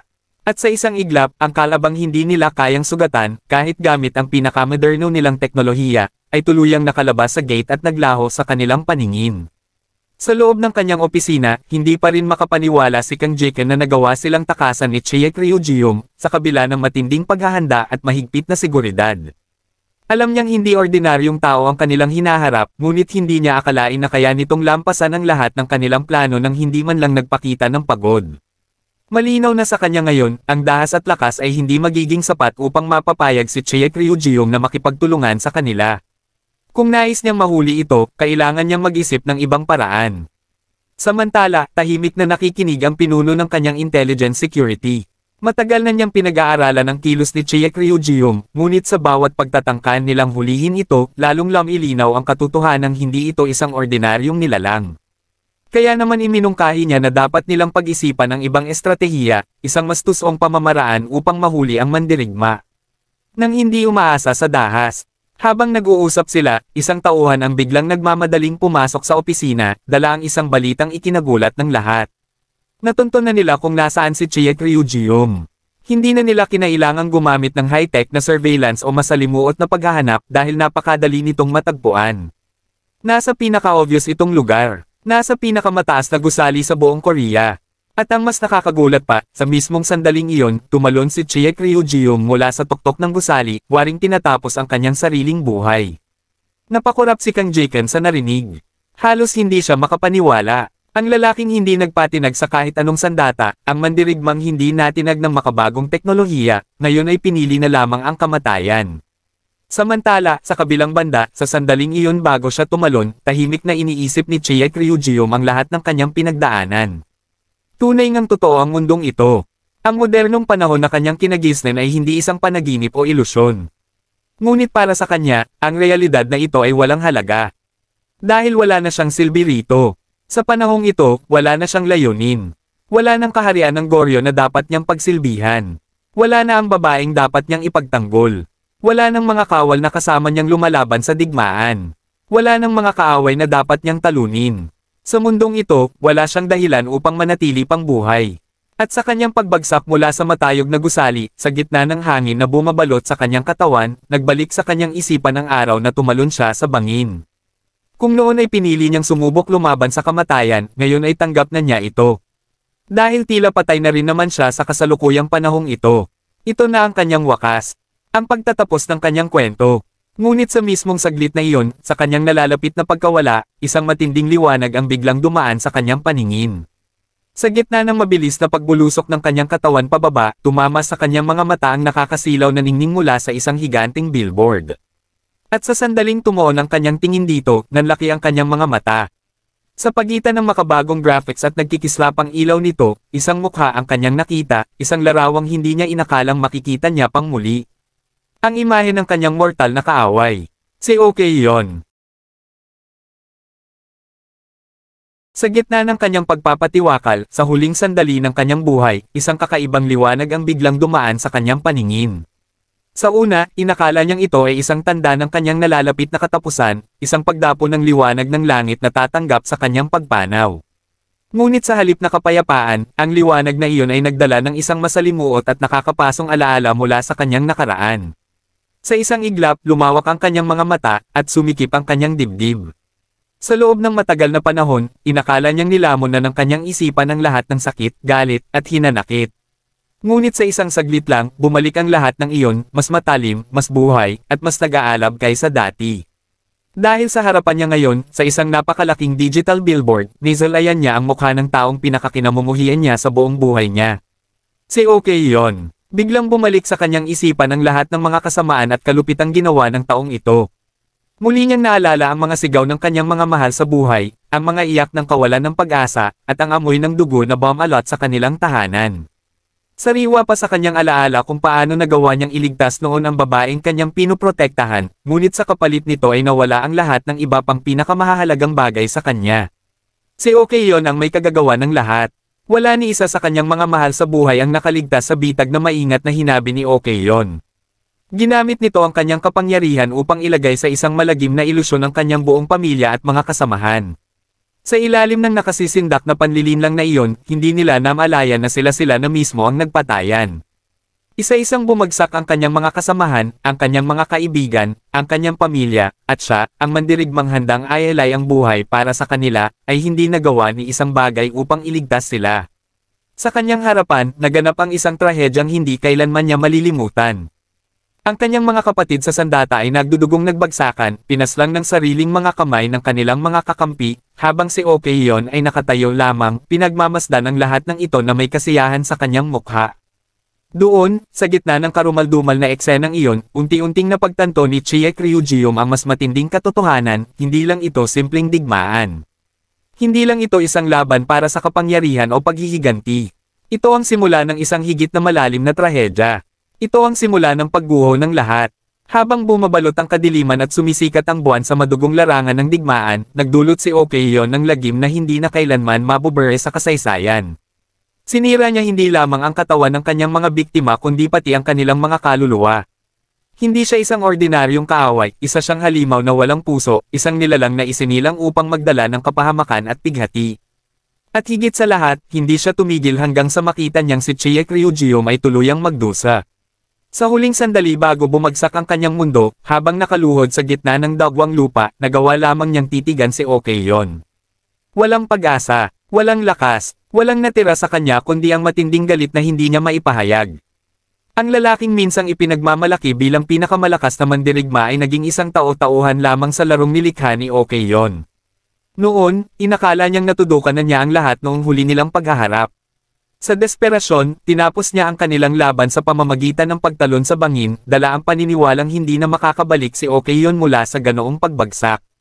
Ngunit ngayon, sa makabagong panahong ito, sa harap ng isang napakaliwanag na billboard na nagtatampok ng kanyang dating kaaway, isang nakakakilabot na ideya ang biglang sumagi sa kanyang isipan. Baka tulad niya, napadpad din si Okeyon sa hinaharap. Habang patuloy na bumabagsak mula sa matinding taas, unti-unting napagtanto ni Chie Ryujium na hindi pa tapos ang kanyang misyon sa mundong ito. Hindi pa niya maaaring ipikit ang kanyang mga mata at basta na lamang maglaho sa kasaysayan. Ang laban niya ay hindi pa tapos, at may isang taong dapat niyang hanapin, ang kanyang mortal na kaaway. Ang matinding galit at pangako ng paghihiganti ang nagbigay sa kanya ng bagong layunin.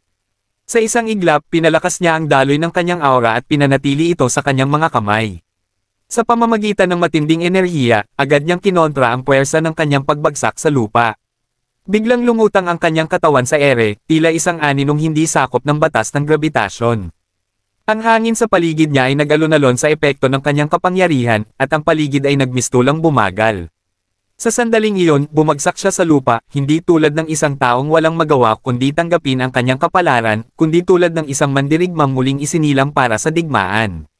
Matapos niyang matagumpay na bawasan ang epekto ng kanyang pagbagsak, dahan-dahan niyang itinaas ang kanyang tingin patungo sa napakalaking billboard sa itaas. Doon, muling bumungad sa kanya ang imahe ng lalaking nasa billboard. Kahit hindi pa niya tiyak kung si Okeyon nga ba ito, hindi niya maipaliwanag ang matinding puot na biglang bomb-alot sa kanyang pagkatao. Ang kanyang dugo ay kumulo sa tindi ng damdaming bomb-alot sa kanya. Ang kanyang mga kamao ay kusa na lamang bomb-igat, at ang kanyang dibdib ay napuno ng hindi maipaliwanag na pagsisikip. Hindi maaaring nagkakamali siya. Ang taong ito, ang kanyang mortal na kaaway, maaaring ito na ang pagkakataong kanyang matagal nang hinihintay. Samantala, sa loob ng opisina ng Pangulo, isang kaguluhan ang bomb-alot sa buong silid ng mabilis na ipinaabot kay Kang Jiken ang balita tungkol sa pagtalon ni Chie Ryujium mula sa isang mataas na gusali. Hindi siya makapaniwala sa kanyang narinig. Sa gitna ng kanyang galit at pagkabigla, agad niyang inutusan ang kanyang mga tauhan na hanapin at i-recover ang katawan ni Chie Ryujium. Ngunit, sa kabila ng kanilang matinding paghahanap, wala silang natagpuang labi o anumang palatandaan ng katawan nito. Hindi makapaniwala si Kang Jiken. Napapailing siyang sumando sa kanyang upuan, hindi malaman kung dapat ba siyang matawa sa kawalang silbi ng kanyang mga tauhan o matakot sa taong kanilang sinusubukan pang hulihin. Sa sobrang pagkadismaya, napabuntong hininga siya. Maski patay ay nagawa pang magtago ni Chie Ryujium. Ano pa kaya kung buhay ito? Ngunit sa gitna ng kanilang kawalan ng sagot, isang ulat ang dumating na muling nagpaalab sa sitwasyon. May isang saksi na nakakita mismo kay Chie Ryujium matapos itong tumalon. At higit pa riyan, napag-alaman nilang may isang pangalan na ngayon ay nasa isip ng mandirigmang mula sa nakaraan, si Yonwo, ang lalaking matatagpuan sa billboard na tumatak sa kanyang paningin. Ang kaalamang ito ay nagbigay kay Kang Jiken ng bagong direksyon. Kung totoong buhay pa si Chie Ryujium at nasa kanyang isipan si Yonwo, ibig sabihin ay magsisimula ng gumalaw ang misteryosong mandirigma. Samantala, si Chie Ryujium ay hindi na nag-aksaya ng panahon. Gamit ang kanyang kakayahan, agad siyang kumilos upang hanapin ang taong ito. Hindi niya alam kung ano mismo ang kanyang matutuklasan, ngunit may isang bagay siyang tiyak, hindi siya titigil hanggat hindi niya nalalaman kung ang lalaking nasa billboard at ang kanyang mortal na kaaway ay iisa. At kung sakali mang totoo ito, ang digmaang akala niyang natapos na noon ay muling magsisimula. Si Yoonwoo ay isang napakapopular na personalidad hindi lamang sa South Korea kundi maging sa iba't ibang bahagi ng mundo. Halos lahat ng Koreano ay kilala siya at hinahangaan dahil sa kanyang pambihirang talento sa pag-arte. Isa siyang world-class action star na patuloy na namamayagpag sa industriya ng pelikula. Mula pa noong kanyang pagkabata, naipamalas na niya ang kanyang husay sa pagganap, dahilan upang agad siyang mapansin ng mga kritiko at mga batikang direktor. Hindi lamang siya isang mahusay na aktor, isa rin siyang magaling na stuntman, isang katangiang bihira sa mga artista ng kanyang henerasyon. Marami ang namangha sa kanyang tapang at dedikasyon sa paggawa ng mga aksyon sa eksena. Hindi siya umaasa sa stunt doubles, bagkus siya mismo ang gumagawa ng mga mapanganib na eksena sa kanyang mga pelikula. Ang kanyang estilo ay inihahalin tulad sa mga alamat ng aksyon tulad ni Jackie Chan, isang katangiang nagpatanyag sa kanya hindi lamang sa Korea kundi maging sa Hollywood at iba pang pandaigdigang industriya ng pelikula. Dahil sa kanyang kahangahangang talento, sunod-sunod ang mga proyekto niyang tumabo sa takilya. Ang kanyang mga pelikula ay hindi lamang pinag-uusapan sa kanyang sariling bansa kundi pati na rin sa iba't ibang panig ng mundo. Bukod sa kanyang talento sa pag-arte, hindi rin maikikaila ang kanyang natatanging kagwapuhan. Ang kanyang matipunong pangangatawan, matangos na ilong, at matalim na tingin ay sapat upang mapaibig ang sinumang makakakita sa kanya. Marami ang nagsasabi na kahit ang kasikatan ng mga sikat na K-pop idols ay kaya niyang pantayan gamit lamang ang kanyang itsura. Sa bawat pelikula at panayam na kanyang sinasalihan, milyon-milyong tagahanga ang nagpapahayag ng paghanga at suporta sa kanya. Lahat ng kanyang ginagawa, mula sa kanyang on-screen performances hanggang sa kanyang personal na buhay, ay laging laman ng balita at social media. Ngunit hindi lamang sa industriya ng pelikula na mamayagpag si Yoonwoo. Isa rin siyang matagumpay na negosyante. Dahil sa kanyang talino sa negosyo, naitayo niya ang isang kumpanya na ngayon ay isa sa pinakamalalaking company sa Korea. Dahil sa kanyang impluwensya at kasikatan, mabilis na lumago ang kanyang negosyo, at dahil dito, tumaas din ang presyo ng kanilang stock sa merkado. Ang kanyang mga negosyong may kaugnayan sa industriya ng pelikula at entertainment ay nagdulot ng malaking pag-unlad sa ekonomiya ng bansa. Dahil sa lahat ng ito, lalong minahal siya ng kanyang mga kababayan. Hindi lamang siya isang bituin sa harap ng kamera kundi isa ring simbolo ng kasikatan at pag-unlad ng South Korea sa pandaigdigang eksena. Para sa marami, siya ay isang inspirasyon, isang taong nagsimula sa simpleng pangarap ngunit ngayon ay kinikilala bilang isa sa pinakatanyag at pinakamakapangyarihang personalidad sa mundo ng entertainment at negosyo. Habang naglalakad si Chie Ryujiung sa mga lansangan ng syudad, patuloy niyang pinag-iisipan ang lalaking nakita niya sa billboard. Ang kanyang puso ay hindi mapakali, at ang kanyang isipan ay patuloy na bumabalik sa imahe ng taong iyon. Napadako siya sa isang pampublikong parke sa kanyang paglapit, natanong niya ang isang bata tungkol sa lalaking nasa billboard. Agad namang nagningning ang mga mata ng estudyante at buong sigla nitong ipinaliwanag kung sino si Yoonwoo. Halatang tagahanga ito ng sikat na artista dahil sa paraan nitong magsalita, puno ng paghanga at kasabikan. Detalyado nitong isinalaysay ang buhay ni Yoonwoo, kung paano ito sumikat sa industriya ng pelikula, kung paano niya pinahanga ang mundo sa kanyang husay sa aksyon at pagganap, at kung paano siya hinahangaan hindi lang sa Korea kundi sa buong mundo. Sa bawat salitang marinig ni Chie Ryujiung mula sa bata, lalo siyang nagtataka. Paano maaaring maging isang mabuti at tanyag na tao ang isang taong kamukha ng kanyang mortal na kaaway? Hindi niya matanggap ang ideya na ang isang halimaw na tulad ni Okeyon ay maaaring magkaroon ng imahe ng isang respetado at minamahal na tao sa mundong ito. Ngunit mas lalo niyang napagtanto na totoo nga ang sinabi ng bata. Halos saan mang direksyon siya lumingon, naroroon ang mukha ni Yoonwoo. Nakapaskil ito sa mga billboard, sa mga istant ng tindahan, sa mga produktong ini-endorso nito, at maging sa malalaking digital screen sa mga matataas na gusali. Dahil dito, nagsimula siyang makaramdam ng isang kakaibang pakiramdam, isang hindi maipaliwanag na halo ng galit, pagkalito, at pangamba. Hindi niya matanggap na sa bawat sulok ng syudad, sa bawat hakbang na kanyang tinatahak, ang mukha ng lalaking matagal niyang kinamumuhian ang palaging bumubungad sa kanya. Ngunit kasabay nito, nagsimula rin siyang magduda. Ang imahe ni Yoonwoo ay napakalayo sa kung sino si Okeyon. Mula sa paraan ng pagsasalita ng bata hanggang sa reaksyon ng mga taong nakapaligid sa kanya, malinaw na itinuturing nila si Yoonwoo bilang isang bayani, isang inspirasyon na humuhubog sa kasaysayan ng modernong Korea. Dahil dito, dalawang posibilidad ang pumasok sa kanyang isipan. Una, maaaring magkamukha lamang sina Oh Kye-yeon at Yoonwoo, isang malungkot ngunit hindi imposibleng pagkakataon. Posibleng walang kaugnayan ang dalawa, at isang simpleng pagkakahawig lamang ang kanyang nakita. Ngunit ang pangalawang posibilidad ang mas nagpatibok ng kanyang puso at nagpaalab ng kanyang kaluluwa, ano kung si Yoonwoo at ang kanyang mortal na kaaway ay iisang tao.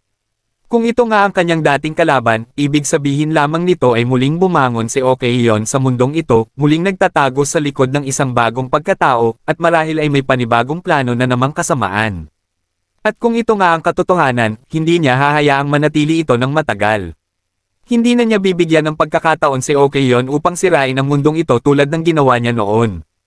Habang patuloy siyang nag-iisip, isang bagay lamang ang kanyang hinihiling, na sana, ito nga ang kalaban na matagal na niyang hinahanap. Dahil kung totoo iyon, wala nang makapipigil sa kanya na tapusin ang laban nilang dalawa, minsan at para sa lahat. Kailangan niyang makita ang taong ito na kamukha ng kanyang mortal na kaaway. Hindi niya maaaring hayaang mawala ang pagkakataong ito, lalo pat maaaring ito ang sagot sa matagal niyang hinahanap. Marami siyang gustong itanong, maraming bagay na kailangang linawin. Kung tunay ngang si Yoonwoo ay walang kaugnayan kay Oh Kye-yeon, kailangang malaman niya ito mismo mula sa kanya. At kung sakaling siya nga ang kanyang mortal na kaaway, wala siyang balak na hayaang mabuhay ito ng matiwasay sa mundong ito. Habang patuloy niyang pinoproseso ang lahat ng impormasyong kanyang natanggap, biglang pinutol ng bata ang kanyang malalim na pag-iisip. Muling binalik siya nito sa realidad nang sabihin nitong halos imposible ang kanyang binabalak. Ipinaliwanag ng bata na kahit na anong gawin niya, malabong makalapit siya kay Yoonwoo. Isa lamang siyang ordinaryong tao, samantalang ang hinahanap niya ay isang tanyag na celebrity, isang bituin na tinitingala ng napakaraming tao. Hindi basta-basta nakakausap ng kung sino-sino ang isang tulad nito. Sa puntong ito, unti-unting nagsimulang magduda ang bata sa pag-iisip ng ating bida. Para sa kanya, tila ba may problema sa pag-iisip ng lalaking kaharap niya. Sino nga ba naman ang bigla na lang maghahanap sa isang kilalang artista na para bang ito ay isang matagal ng kakilala? Ngunit sa kabila ng kanyang pagtataka, nagbigay pa rin siya ng mungkahi kay Chae Ryujium. Sinabi niya na kung talagang gusto nitong makita si Yoonwoo, maaaring maghintay siya sa paliparan. Doon, may pagkakataon siyang makita ito, lalo na at madalas pumupunta roon ang mga artista para sa kanilang biyahe.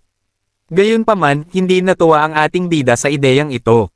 Hindi niya matanggap na kailangan pa niyang maghintay. Sa kanyang panahon, hindi siya sanay sa ganitong uri ng paghihintay. Kung nais niyang hanapin ang kanyang kalaban, agad niya itong hinahanap.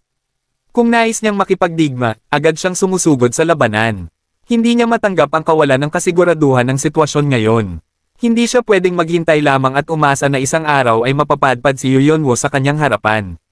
Sa isang iglap, isang matinding enerhiya ang dumaloy sa kanyang katawan.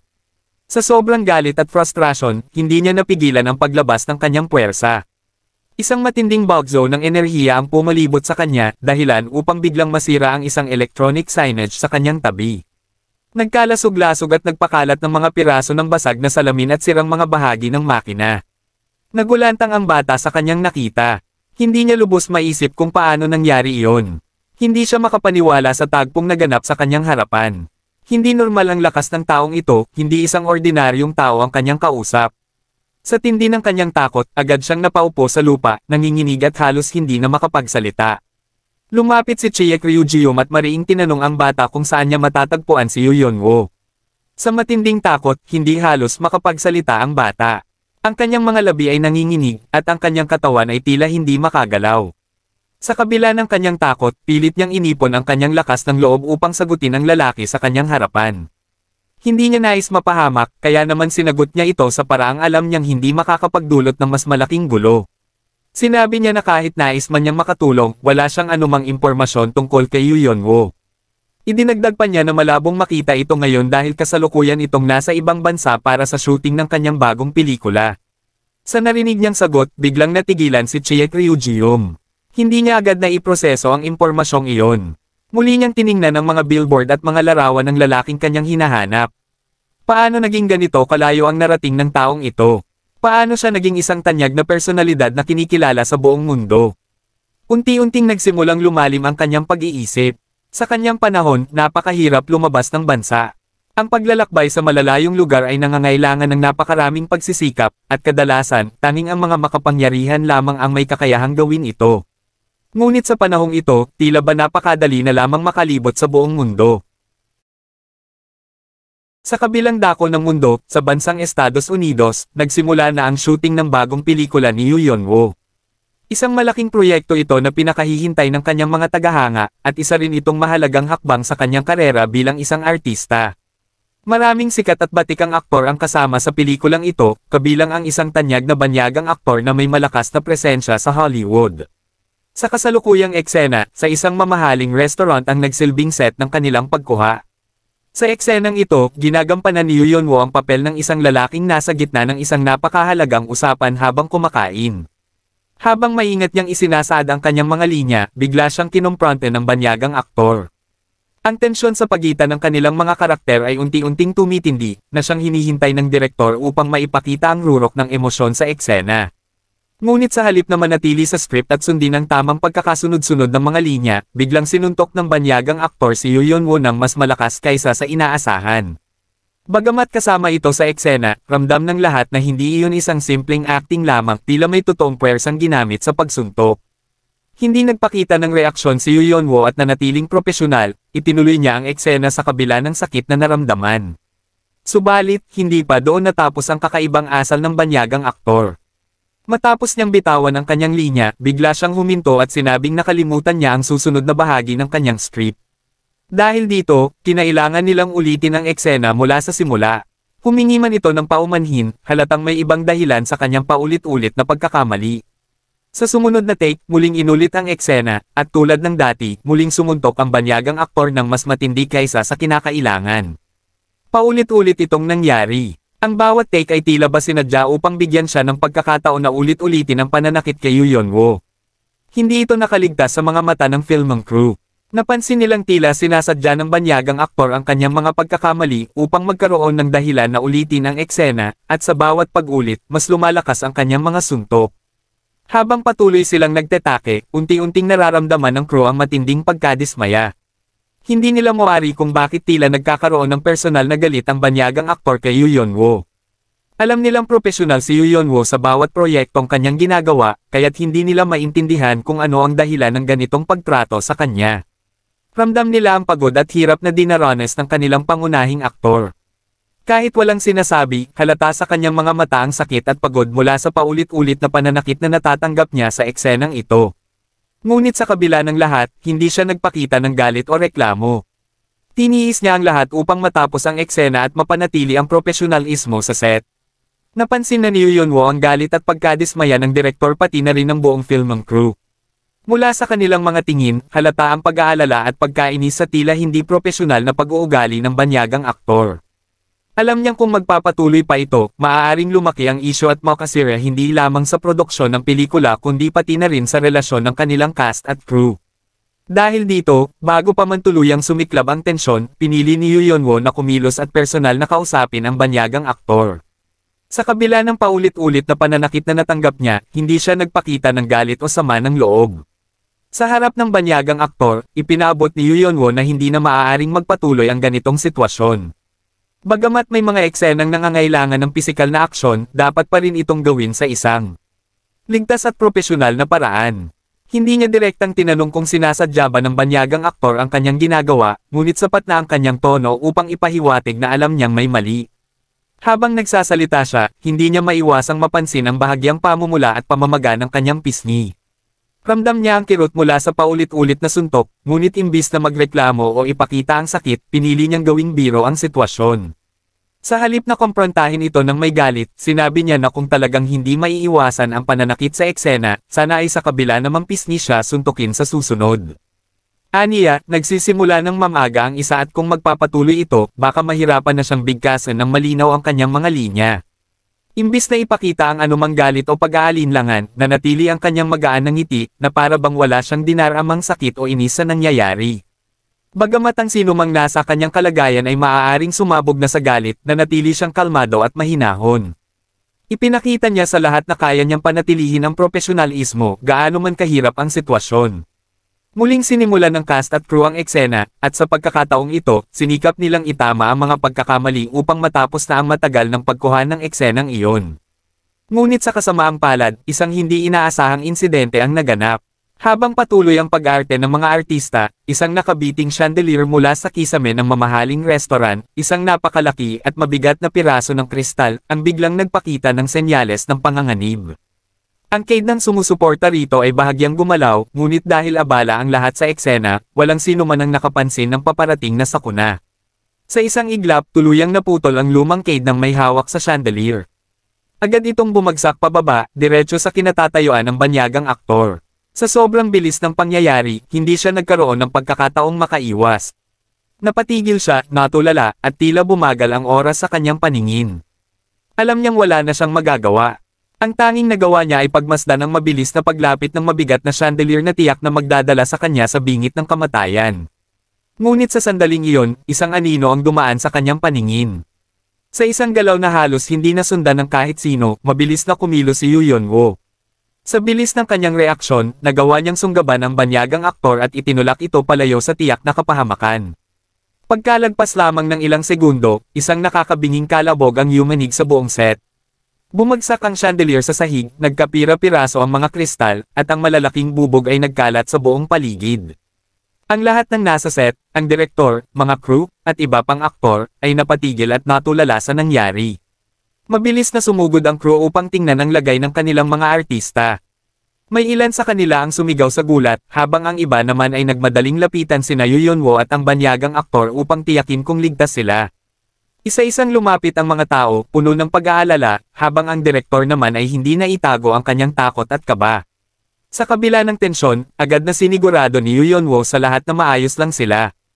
Pinilit niyang ngumiti at magbiro pa upang pakalmayan ang mga kasama nilang nag-aalala.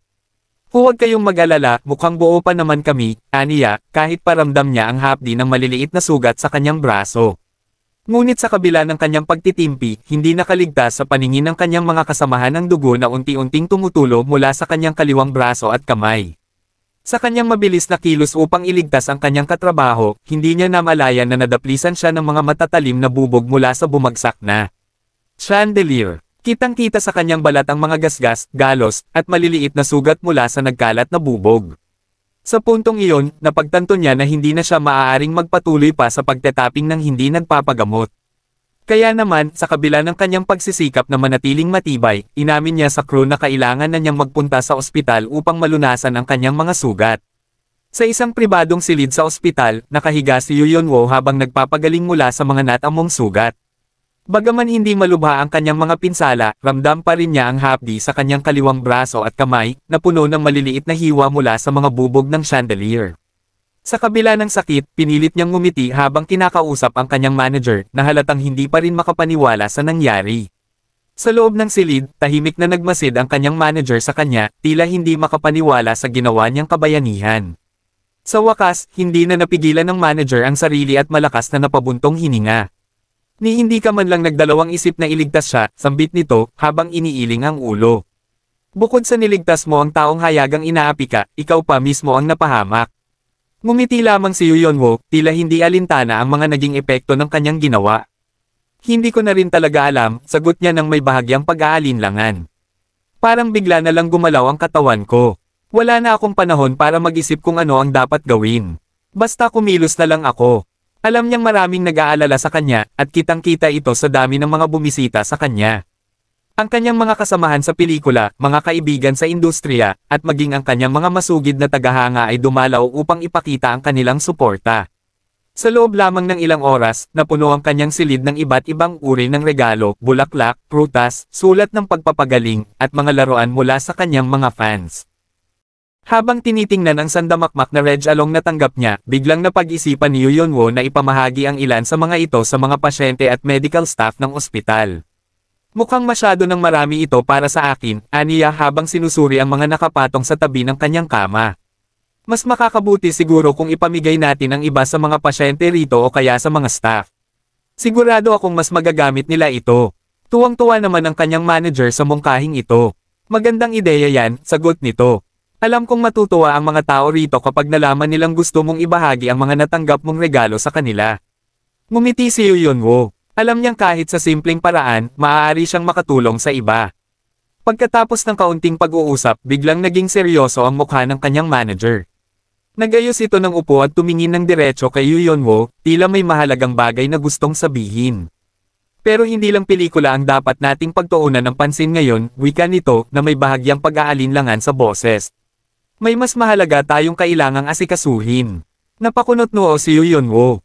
Ano iyon? Huminga ng malalim ang kanyang manager bago nagsalita. May hindi maiiwasang schedule tayong kailangang harapin. Nais kang makausap ng Pangulo ng South Korea. Saglit na natahimik si Yunwo. Napatingin siya sa kanyang manager, sinisikap ay proseso ang balitang narinig niya. Ang Pangulo ng South Korea. Lubha siyang nagulat sa narinig. Hindi niya akalain na ang mismong leader ng bansa ang gustong makipag-usap sa kanya. Sa tahanan ng Pangulo, abala ang lahat sa paghahanda dahil paparating na ang kanilang matagal nang hinihintay na bisita. Ilang araw bago ang kaganapang ito, maagang tinapos ni Kang Jiken ang isang mahalagang pagpupulong kasama ang kanyang gabinete. Alam niyang maraming mahahalagang desisyon ang kailangang gawin, ngunit isang bagay ang patuloy na gumugulo sa kanyang isipan, ang misteryosong lalaking bumalik mula sa nakaraan. Habang pabalik siya sa kanyang opisina, isang pamilyar na tinig ang pumukaw sa kanyang atensyon. Agad siyang napahinto at lumingon. Doon, sa anino ng madilim na pasilyo, muling nagpakita sa kanya si Chae Ryujium. Muling namangha si Kang Jiken sa kakaibang kakayahan ng lalaki. Hindi man lang nag-alarm ang mga security detectors kahit natadtad ng matataas na teknolohiya ang buong lugar. Isang imposibleng bagay para sa kahit sino, ngunit tila kayang lampasan ni Chae Ryujium ang lahat ng ito na parang hindi alintana ang makabagong seguridad ng mundo. Gayunpaman, hindi tulad ng kanilang huling pagkikita, ngayon ay mas kalmado na ang kanyang panauhin. Wala na ang nakakatakot at matinding aura na bumalot sa kanya noon. Sa halip, may isang bagay sa kanyang tingin na tila nagpapahiwatig ng isang matibay na layunin. Dinala ni Kang Jiken si Chae Ryujium sa isang pribadong silid upang mapag-usapan nila ng maayos ang dahilan ng kanyang biglaang pagbisita. Hindi na nagpaligoy-ligoy pa ang ating bida. Direktang tinanong niya ang Pangulo kung ang alok nito sa kanya noon ay nananatili pa rin. Sandaling napaisip si Kang Jiken at hindi niya maitago ang kanyang gulat. Hindi niya inaasahan ang biglaang pagbabago ng isip ni Chae Ryujium, lalo pat mariin itong tumanggi sa alok dati. Agad namang ipinaliwanag ni Chae Ryujium ang kanyang kondisyon. Habang inilalabas niya ang isang larawan, diretso niyang tinanong si Kang Jiken kung kilala ba nito ang lalaking nasa litrato, si Yunwo. Napatingin ng maigi ang Pangulo sa larawan. Alam niyang isa ito sa pinakasikat na personalidad sa bansa, ngunit hindi niya alam kung ano ang koneksyon nito kay Chae Ryujium. Bago pa siya makapagtanong, diretsyong sinabi ng ating bida ang dahilan, nais niyang makipagkita kay Yu. Yunwo sa lalong madaling panahon at kailangan niya ang tulong ni Kang Jiken, ang pinakamaimpluwensyang tao sa bansa, upang maisakatuparan ito. Matamang pinagmasdan ni Kang Jiken ang lalaki sa kanyang harapan.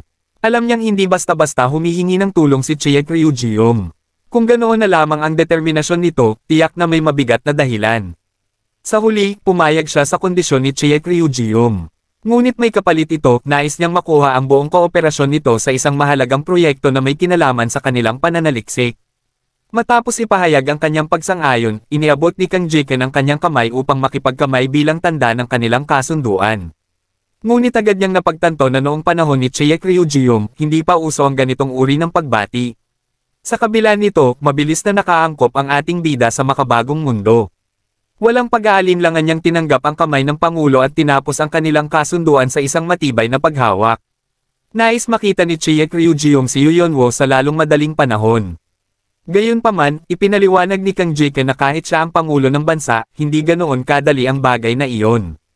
Maraming proseso at seguridad ang kailangang isaalang-alang, at hindi basta-basta maaaring pakiusapan ang isang tanyag na personalidad na makipagkita ng walang malinaw na dahilan. Sa kabila ng kanyang mga sinabi, nagbibiro lamang si Kang Jiken tungkol sa kahirapan ng pag-aayos ng kanilang pagpupulong. Sa katunayan, mabilis niyang naabot si Yunwo, at ngayon ay naroon na sila sa itinakdang lugar ng kanilang pagkikita. Hindi na nagaksaya ng oras ang Pangulo at agad niyang inaya si Chae Ryujium na pumasok sa silid sa kanilang harapan. Nasa loob na nito ang taong matagal nang hinahanap ng ating bida, si Yunwo. Pagpasok sa loob, agad na bumati si Yunwo nang makita ang Pangulo ng bansa. May halong gulat at paggalang ang kanyang kilos sapagkat hindi niya inaasahan na iimbitahin siya ng isang napakaabala at makapangyarihang tao tulad ni Kang Jekan. Bagamat may bahagyang pagtataka sa kanyang mukha, hindi niya ipinakita ang kanyang pagkalito. Sa halip, buong pagpapakumbaba niyang tinanggap ang paanyaya at nagbigay galang sa Pangulo. Habang abala ang dalawa sa kanilang maikling pag-uusap, hindi naman maialis ni Chiek Ryujium ang kanyang matalas na tingin kay Yu Yonwo. Pinag-aaralan niya ito ng mabuti, hinahanap ang kahit anong palatandaan na maaaring magpatunay na siya nga si Okeyon. Ang kahawig na ito ng kanyang mortal na kaaway ay nasa harapan na niya ngayon, ngunit hindi niya maramdaman ang parehong enerhiyang bumabalot sa dating kinamumuhian niyang kalaban. Napansin ni Kang Jekan ang kakaibang tingin ni Chiek Ryujium kay Yu Yonwo, kaya naman upang palubagan ang loob ng dalawa, nagpatuloy siya sa pakikipag-usap kay Yu Yonwo. Kasabay nito, napansin din niya ang sugat sa kamay ng aktor at tinanong kung saan ito nanggaling. Agad namang ipinaliwanag ng isa sa kanyang mga tauhan na ang sugat na iyon ay nagmula sa isang insidente sa set ng pelikula ni Yu Yonwo, kung saan siya ay nasaktan habang inililigtas ang kanyang katrabaho mula sa bumagsak na chandelier. Sa puntong iyon, hindi na nakapagpigil si Chiek Ryujium. Agad niyang inilahad ang kanyang kamay kay Yu Yonwo para makipagkamay. Nais niyang maramdaman mismo ang enerhiya ng taong ito upang mapagtanto kung siya nga ba talaga ang kanyang dating kaaway. Nagulat si Yu Yonwo sa biglaang kilos ni Chiek Ryujium, ngunit hindi siya nagatubili. Sa halip, agad niyang tinanggap ang kamay ng lalaki bilang tanda ng paggalang. Kahit pa hindi niya lubos na nauunawaan ang sitwasyon, nanatili siyang magalang at mahinahon. Natuwa naman si Kang Jekan nang makita ang mabilis na pagtanggap ni Yu Yonwo sa kanyang hiling. Alam niyang mahirap ipaliwanag ang dahilan ng pagpupulong na ito, ngunit laking ginhawa niyang hindi nagkaroon ng anumang pagtutol mula sa sikat na aktor. Habang pinagmamasdan niya ang dalawa, napansin din niyang tila naguguluhan si Yu Yonwo sa kakaibang pakiramdam habang nakikipagkamay kay Chiek Ryujium. Sa kabilang banda, si Chiek Ryujium naman ay agad na nakaramdam ng pagkadismaya. Kahit anong gawin niya, hindi niya maramdaman ang kahit anong chi mula kay Yu Yonwo. Wala siyang nararamdamang kahit anong pahiwatig na siya nga ang taong hinahanap niya. Ang kanyang inaasahan at pinaghandaang pagtatagpo ay tila nauwi lamang sa isang malaking pagkakamali. Dahil sa matinding pagkadismaya, agad siyang humingi ng paumanhin kay Yu Yonwo. Alam niyang mali ang kanyang naging hinala. Hindi ito ang kanyang mortal na kaaway, at tila nag-aksaya lamang siya ng oras. Mabilis niyang binawi ang kanyang matalim na tingin at agad na ibinaba ang kanyang kamay. Napansin ni Kang Jekan ang biglaang pagbabago ng ekspresyon ni Chiek Ryujium. Sa isang iglap, nawala ang tensyon sa kanyang mukha at napalitan ito ng kawalang interes. Alam niyang hindi ito ang kinalabasan na inaasahan ng kanilang bisita, kaya naman upang bigyan sila ng pagkakataong makapag-usap ng masinsinan, nagpasya siyang lumabas ng silid. Bago siya tuluyang lumabas, inutusan niya ang kanyang mga tauhan na huwag hayaang may ibang pumasok.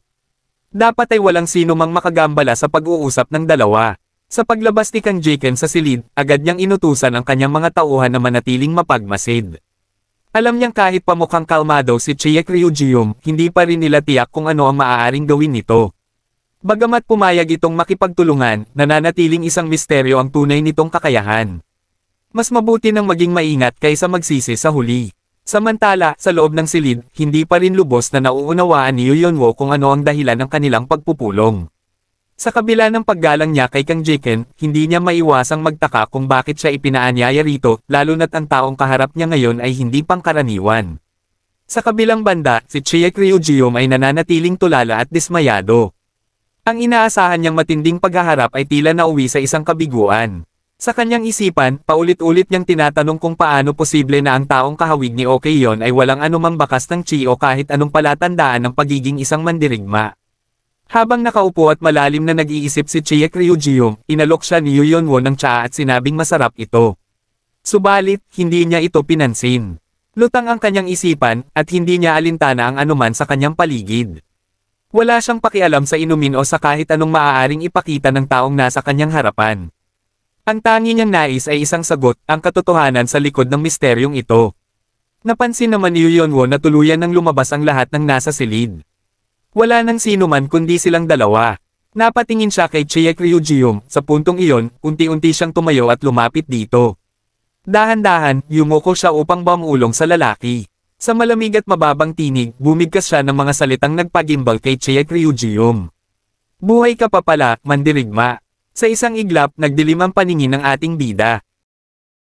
Isang matinding pagbubunyag ang naganap sa pagitan ng dalawang mandirigma. Ang hinala ni Chiek Ryujium ay biglang nabuhay at tumibay sa isang iglap. Dahil sa mga katagang binitiwan ni Yu Yonwo, nakumpirma niyang ang lalaking nasa kanyang harapan ay walang iba kundi si Okeyon, ang mortal niyang kaaway na matagal na niyang hinahanap.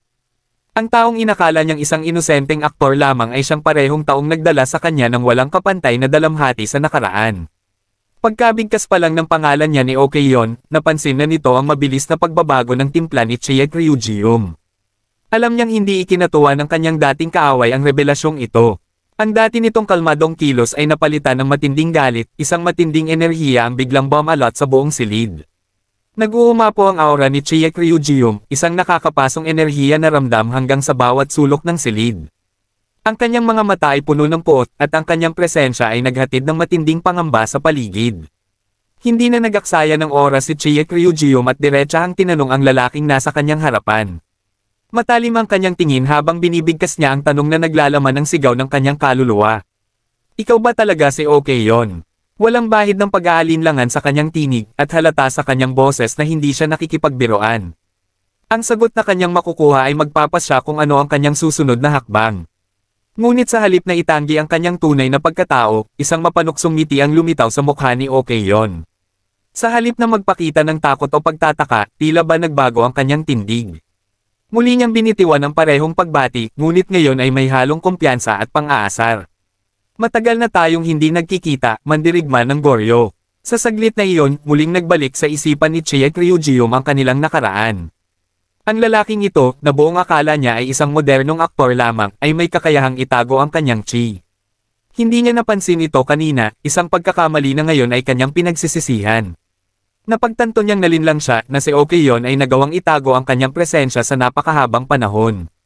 Isang tanong ngayon ang paulit-ulit na tumatakbo sa isipan ng ating bida. Gaano na siya katagal sa mundong ito? Kung si Okeyon ay naririto rin, kailan pa siya namulat sa bagong panahong ito? Ilang taon na siyang namumuhay sa anino ng makabagong mundo. Sa kabila ng matinding tensyon na bumalot sa silid, nanatiling kalmado si Okeyon. Worry walang kahit anong alalahanin sa kanyang mukha habang marahan siyang humigop ng kanyang tsaa. Ang kanyang mga mata ay malamig, ngunit may bahid ng kasiyahan, tila ba nag-e-enjoy siya sa sitwasyong kinasasadlakan nila ngayon. Sa isang mahinahong tinig, pinaliwanag niya kay Chiek Ryujium na wala siyang mapapala kung susubukan niyang paslangin siya sa mismong sandaling ito. Wala itong may dudulot kundi pagsasayang ng oras at lakas. Sinabihan pa niya ang ating bida na kalmayan ang kanyang sarili, napigilan ang nag-uumapo na killing intent na kanina pa niya ipinaparamdam sa buong silid. Bagamat hindi direktang nagbabanta, ang kanyang pananalita ay puno ng kumpiyansa, isang patunay na hindi siya natatakot kay Chiek Ryujium at handa niyang harapin ang anumang maaaring mangyari. Samantala, sa kabila ng galit na bumabalot sa kanyang puso, hindi lamang puot ang nararamdaman ni Chiek Ryujium, isa pang mas malalim na damdamin ang bumabagabag sa kanyang isipan.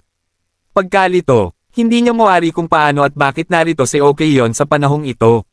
Lalong hindi niya maunawaan kung paano ito nauna sa kanya sa makabagong mundo.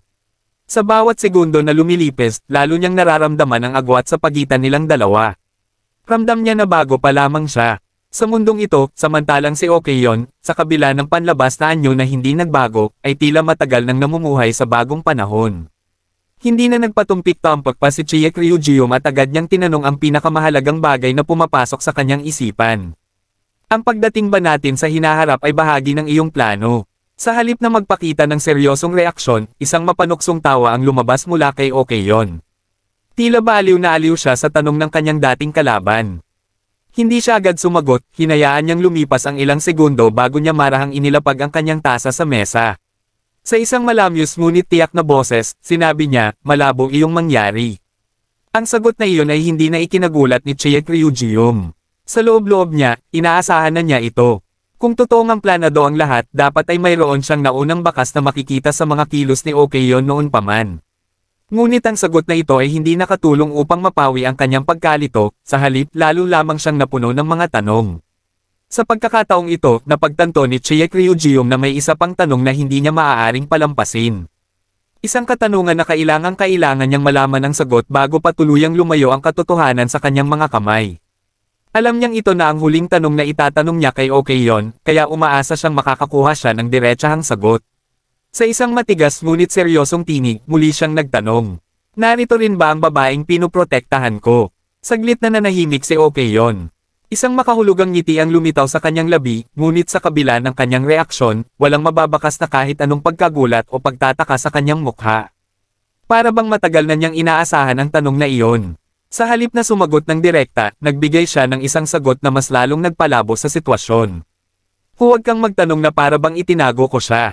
Ang kanyang tinig ay puno ng pangungutya na para bang hindi niya nagugustuhan ang tono ng pagtatanong ni Chie Ryujium. Sa kabila nito, isang sagot pa ang kanyang binitiwan, isang sagot na hindi nagbibigay linaw, kundi lalong nagdadagdag ng misteryo sa sitwasyon. Iniisip ko rin kung narito ba ang babaeng iyon o wala. Iyon na ang huling hibla ng pasensya ni Chie Ryujium. Sa isang iglap, isang napakalakas na enerhiya ang bumalot sa buong silid, isang patunay na wala na siyang balak magpigil. Sa isang kisap mata, pinakawalan niya ang kanyang chi at buong puwersang umatake kay Okeyon. Napuno ng nakakabinging tunog ang paligid habang ang bulk zone ng kanyang enerhiya ay bumangga sa lamesang naghiwalay sa kanilang dalawa. Walang nagawa ang matibay na muebles kundi mabasag sa lakas ng kanyang atake, nagkalat ang mga pira-pirasong kahoy sa sahig, at ang hampas ng chi ay nagpatalsik kay Okeyon sa kabilang panig ng silid. Gayunpaman, hindi basta-basta matatalo si Okeyon. Sa huling sandali bago pa man siya tamaan ng lubos ng atake, mabilis niyang pinakawalan ang sarili niyang chi upang protektahan ang kanyang katawan. Isang matalim na liwanag ang bumalot sa kanyang paligid, nagsilbing panangga laban sa matinding puwersa na bumalot sa buong silid.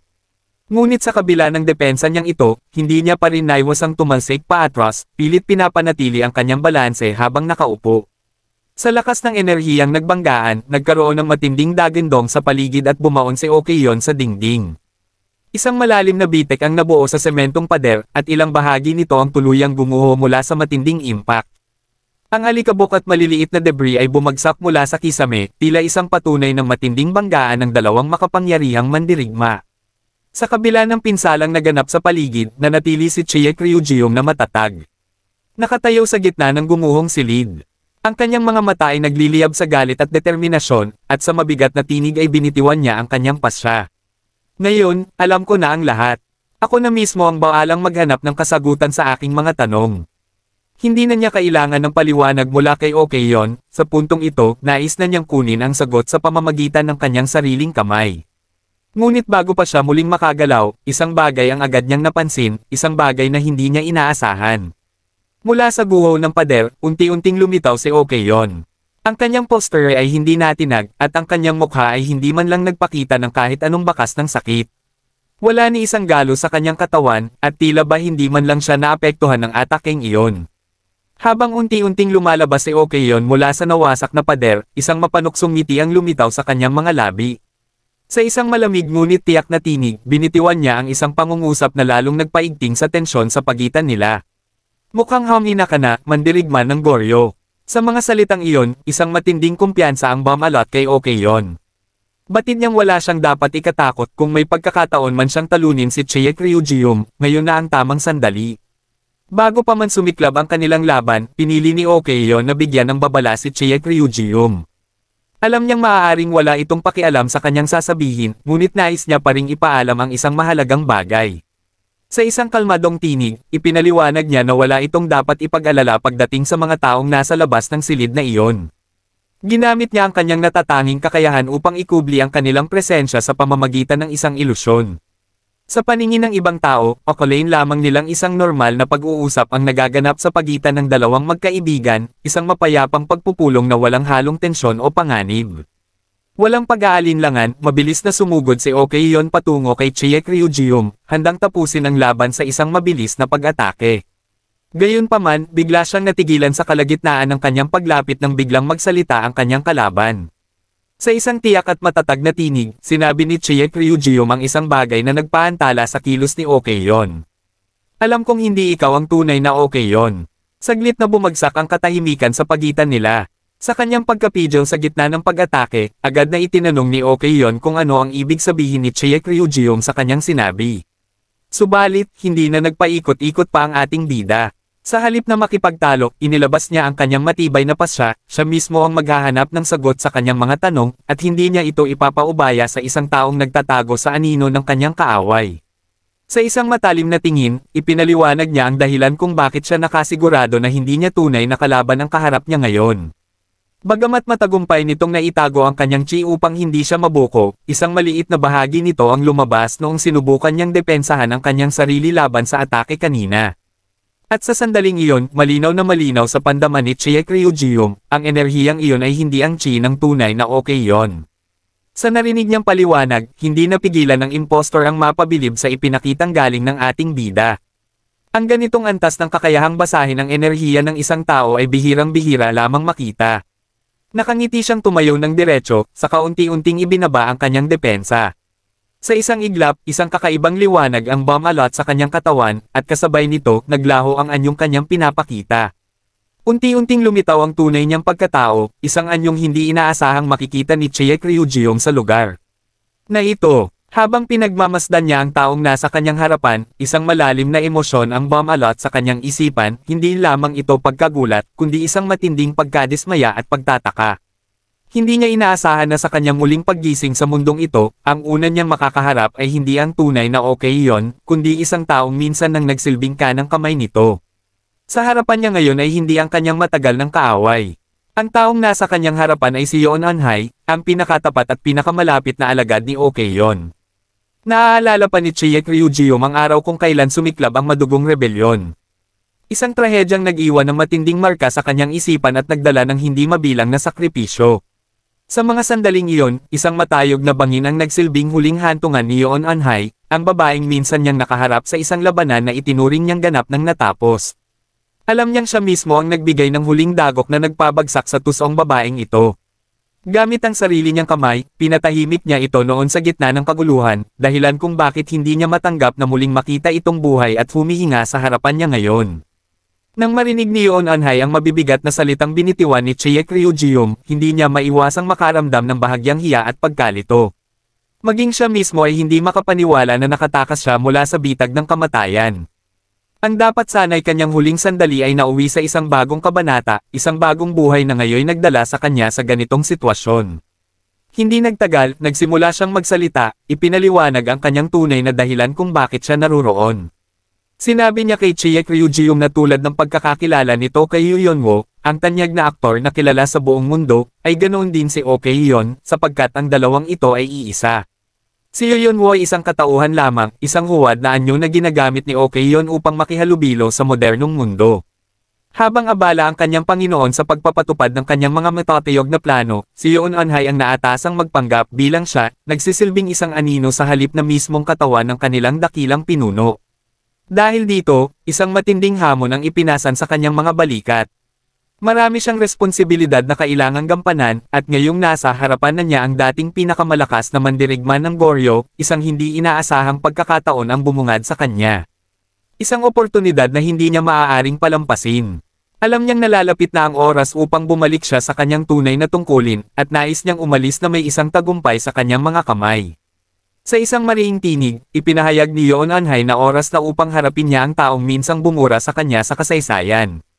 Kasama sa kanyang huling ulat kay Okeyon, nais niyang isama ang pagkatalo ni Chiek Ryujium. Isang tagumpay na alam niyang labis na ikatutuwa ng kanyang Panginoon. Hindi nagdalawang isip si Yeon Anhai. Sa kanyang matalas na pandama, naiintindihan na niya ang kasalukuyang lakas ni Chiek Ryujium. Alam niyang malayo na ang sitwasyon nito sa dating mandirigmang walang katumbas sa larangan ng digmaan. At dahil dito, hindi siya nag-atubiling ipakita ang kanyang tunay na kakayahan. Sa isang mabilis at maingat na kumpas ng kanyang kamay, agad niyang ginamit ang kanyang pambihirang kakayahan, ang illusion clone technique. Sa isang iglap, samit-saring imahe ng kanyang sarili ang lumitaw sa paligid ni Chiek Ryujium. Ang bawat isa ay mistulang tunay, walang pagkakaiba sa kanyang orihinal na anyo. Ang mga ito'y gumagalaw na tila may sariling isip, nakaposisyon ng maingat upang palibutan ang kanyang kalaban mula sa lahat ng panig. Isa itong estratehiyang alam niyang magiging epektibo laban sa isang melee-type fighter na gaya ni Chiek Ryujium, isang mandirigmang umaasa sa pisikal na lakas at mabilisang pag-atake. Sa matigas at mapanuksong tinig, inutusan niya ang kanyang mga kopya na sumugod, sinabihan ang mga ito na may nakalaan na gantimpala mula sa kanilang Panginoon sakaling mapabagsak nila ang taong pumihil sa kanilang mga plano noon. Isa itong pang-uudyok na tila ba ang bawat imahe ay may kanya-kanyang layunin at sariling pag-iisip. Sa pag-atake ng mga clone ni Yeon Anhai, hindi nagpatumpik-tampik si Chie Ryujium. Mabilis niyang hinarap ang mga ito at buong tapang na sumabay sa kanilang pagsugod. Sa isang matinding atake na sinamahan ng malakas na paglabas ng kanyang chi, agad niyang napabagsak ang isa sa mga clone sa iisang bulk zone ng kanyang puwersa. Ang matinding enerhiya at konsentrasyon na kanyang pinakawalan ay sapat upang burahin ang ilusyon sa isang iglap lamang. Napasinghap si Yeon Anhai, bahagyang nagulat sa nasaksihan. Hindi niya inaasahan na sa unang bulk zone pa lamang ng kanilang sagupaan ay maglalabas agad ng ganitong kalawak at matinding chi si Chie Ryujium. Bagamat matagal itong nahimlay at katatapos lamang magising mula sa mahabang panahon ng pamamahinga, tila ba bumalik agad ang lakas nito at wala man lang senyales ng panghihina sa unang tingin. Sa kabila ng nakakapanghilakbot na lakas ng ating bida, hindi pa rin natitinag si Yeon Anhai. Sa halip, isang mapanuksong tawa ang kanyang pinakawalan, na para bang kinukutsa ang tila mapanganib na hakbang na ginawa ni Chie Ryujium. Sa kanyang pananaw, isa itong kapusukan, isang mapanganib na desisyon na maaaring bumalik sa kanya.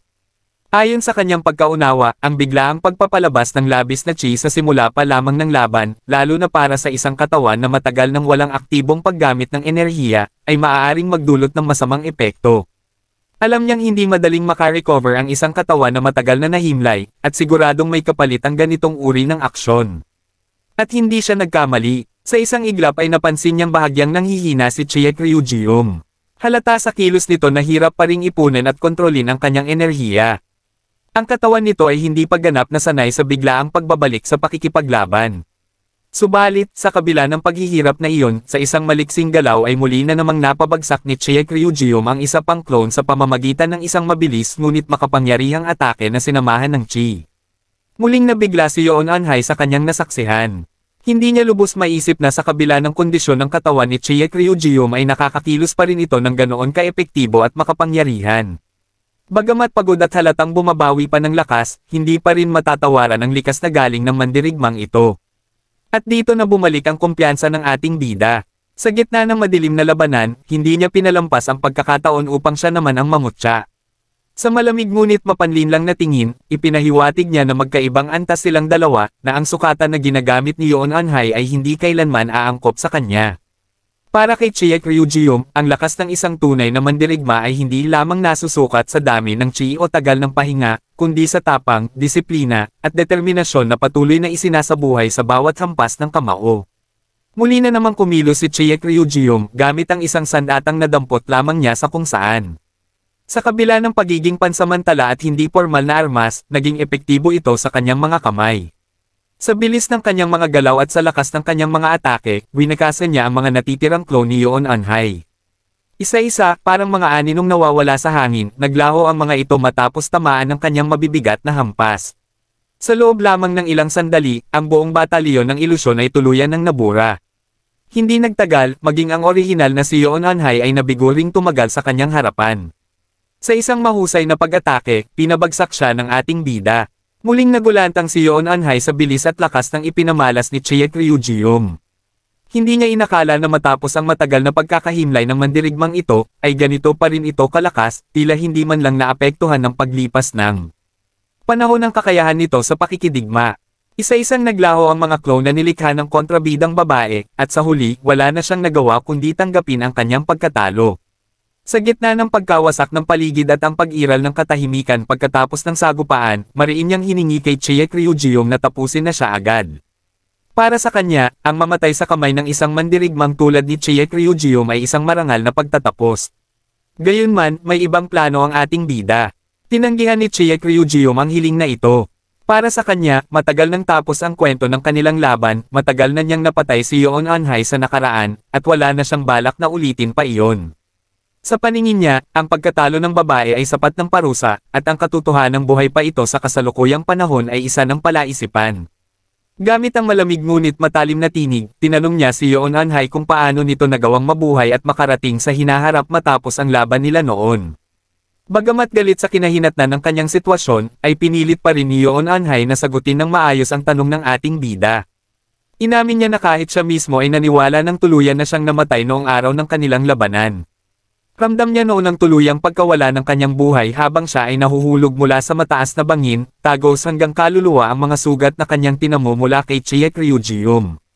Ngunit sa kabila ng inaasahang wakas, isang hindi kapani-paniwalang bagay ang nangyari, nagising siyang muli sa isang lugar na hindi pamilyar at sa panahong tila banyaga sa kanya. Laking gulat niya nang mapagtantong hindi na siya nasa parehong mundo o kapanahunan. Sa kanyang pagkamulat mula sa tila ba walang katapusang pagkakahimbing, ay wala siyang maunawaang paliwanag sa kung paano siya muling nabuhay o kung bakit siya naroon. Sa pagkalito niya ay isang bagay lamang ang naging malinaw, ang pagbabalik niya sa mundo ay may kaugnayan sa kanyang pinakamatapat at pinakamakapangyarihang pinuno, si Okeyon.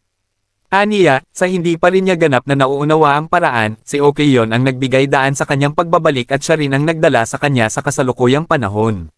Siya ang dahilan kung bakit siya muling nagising matapos ang daang taong tila ba pagkakabaon sa limot.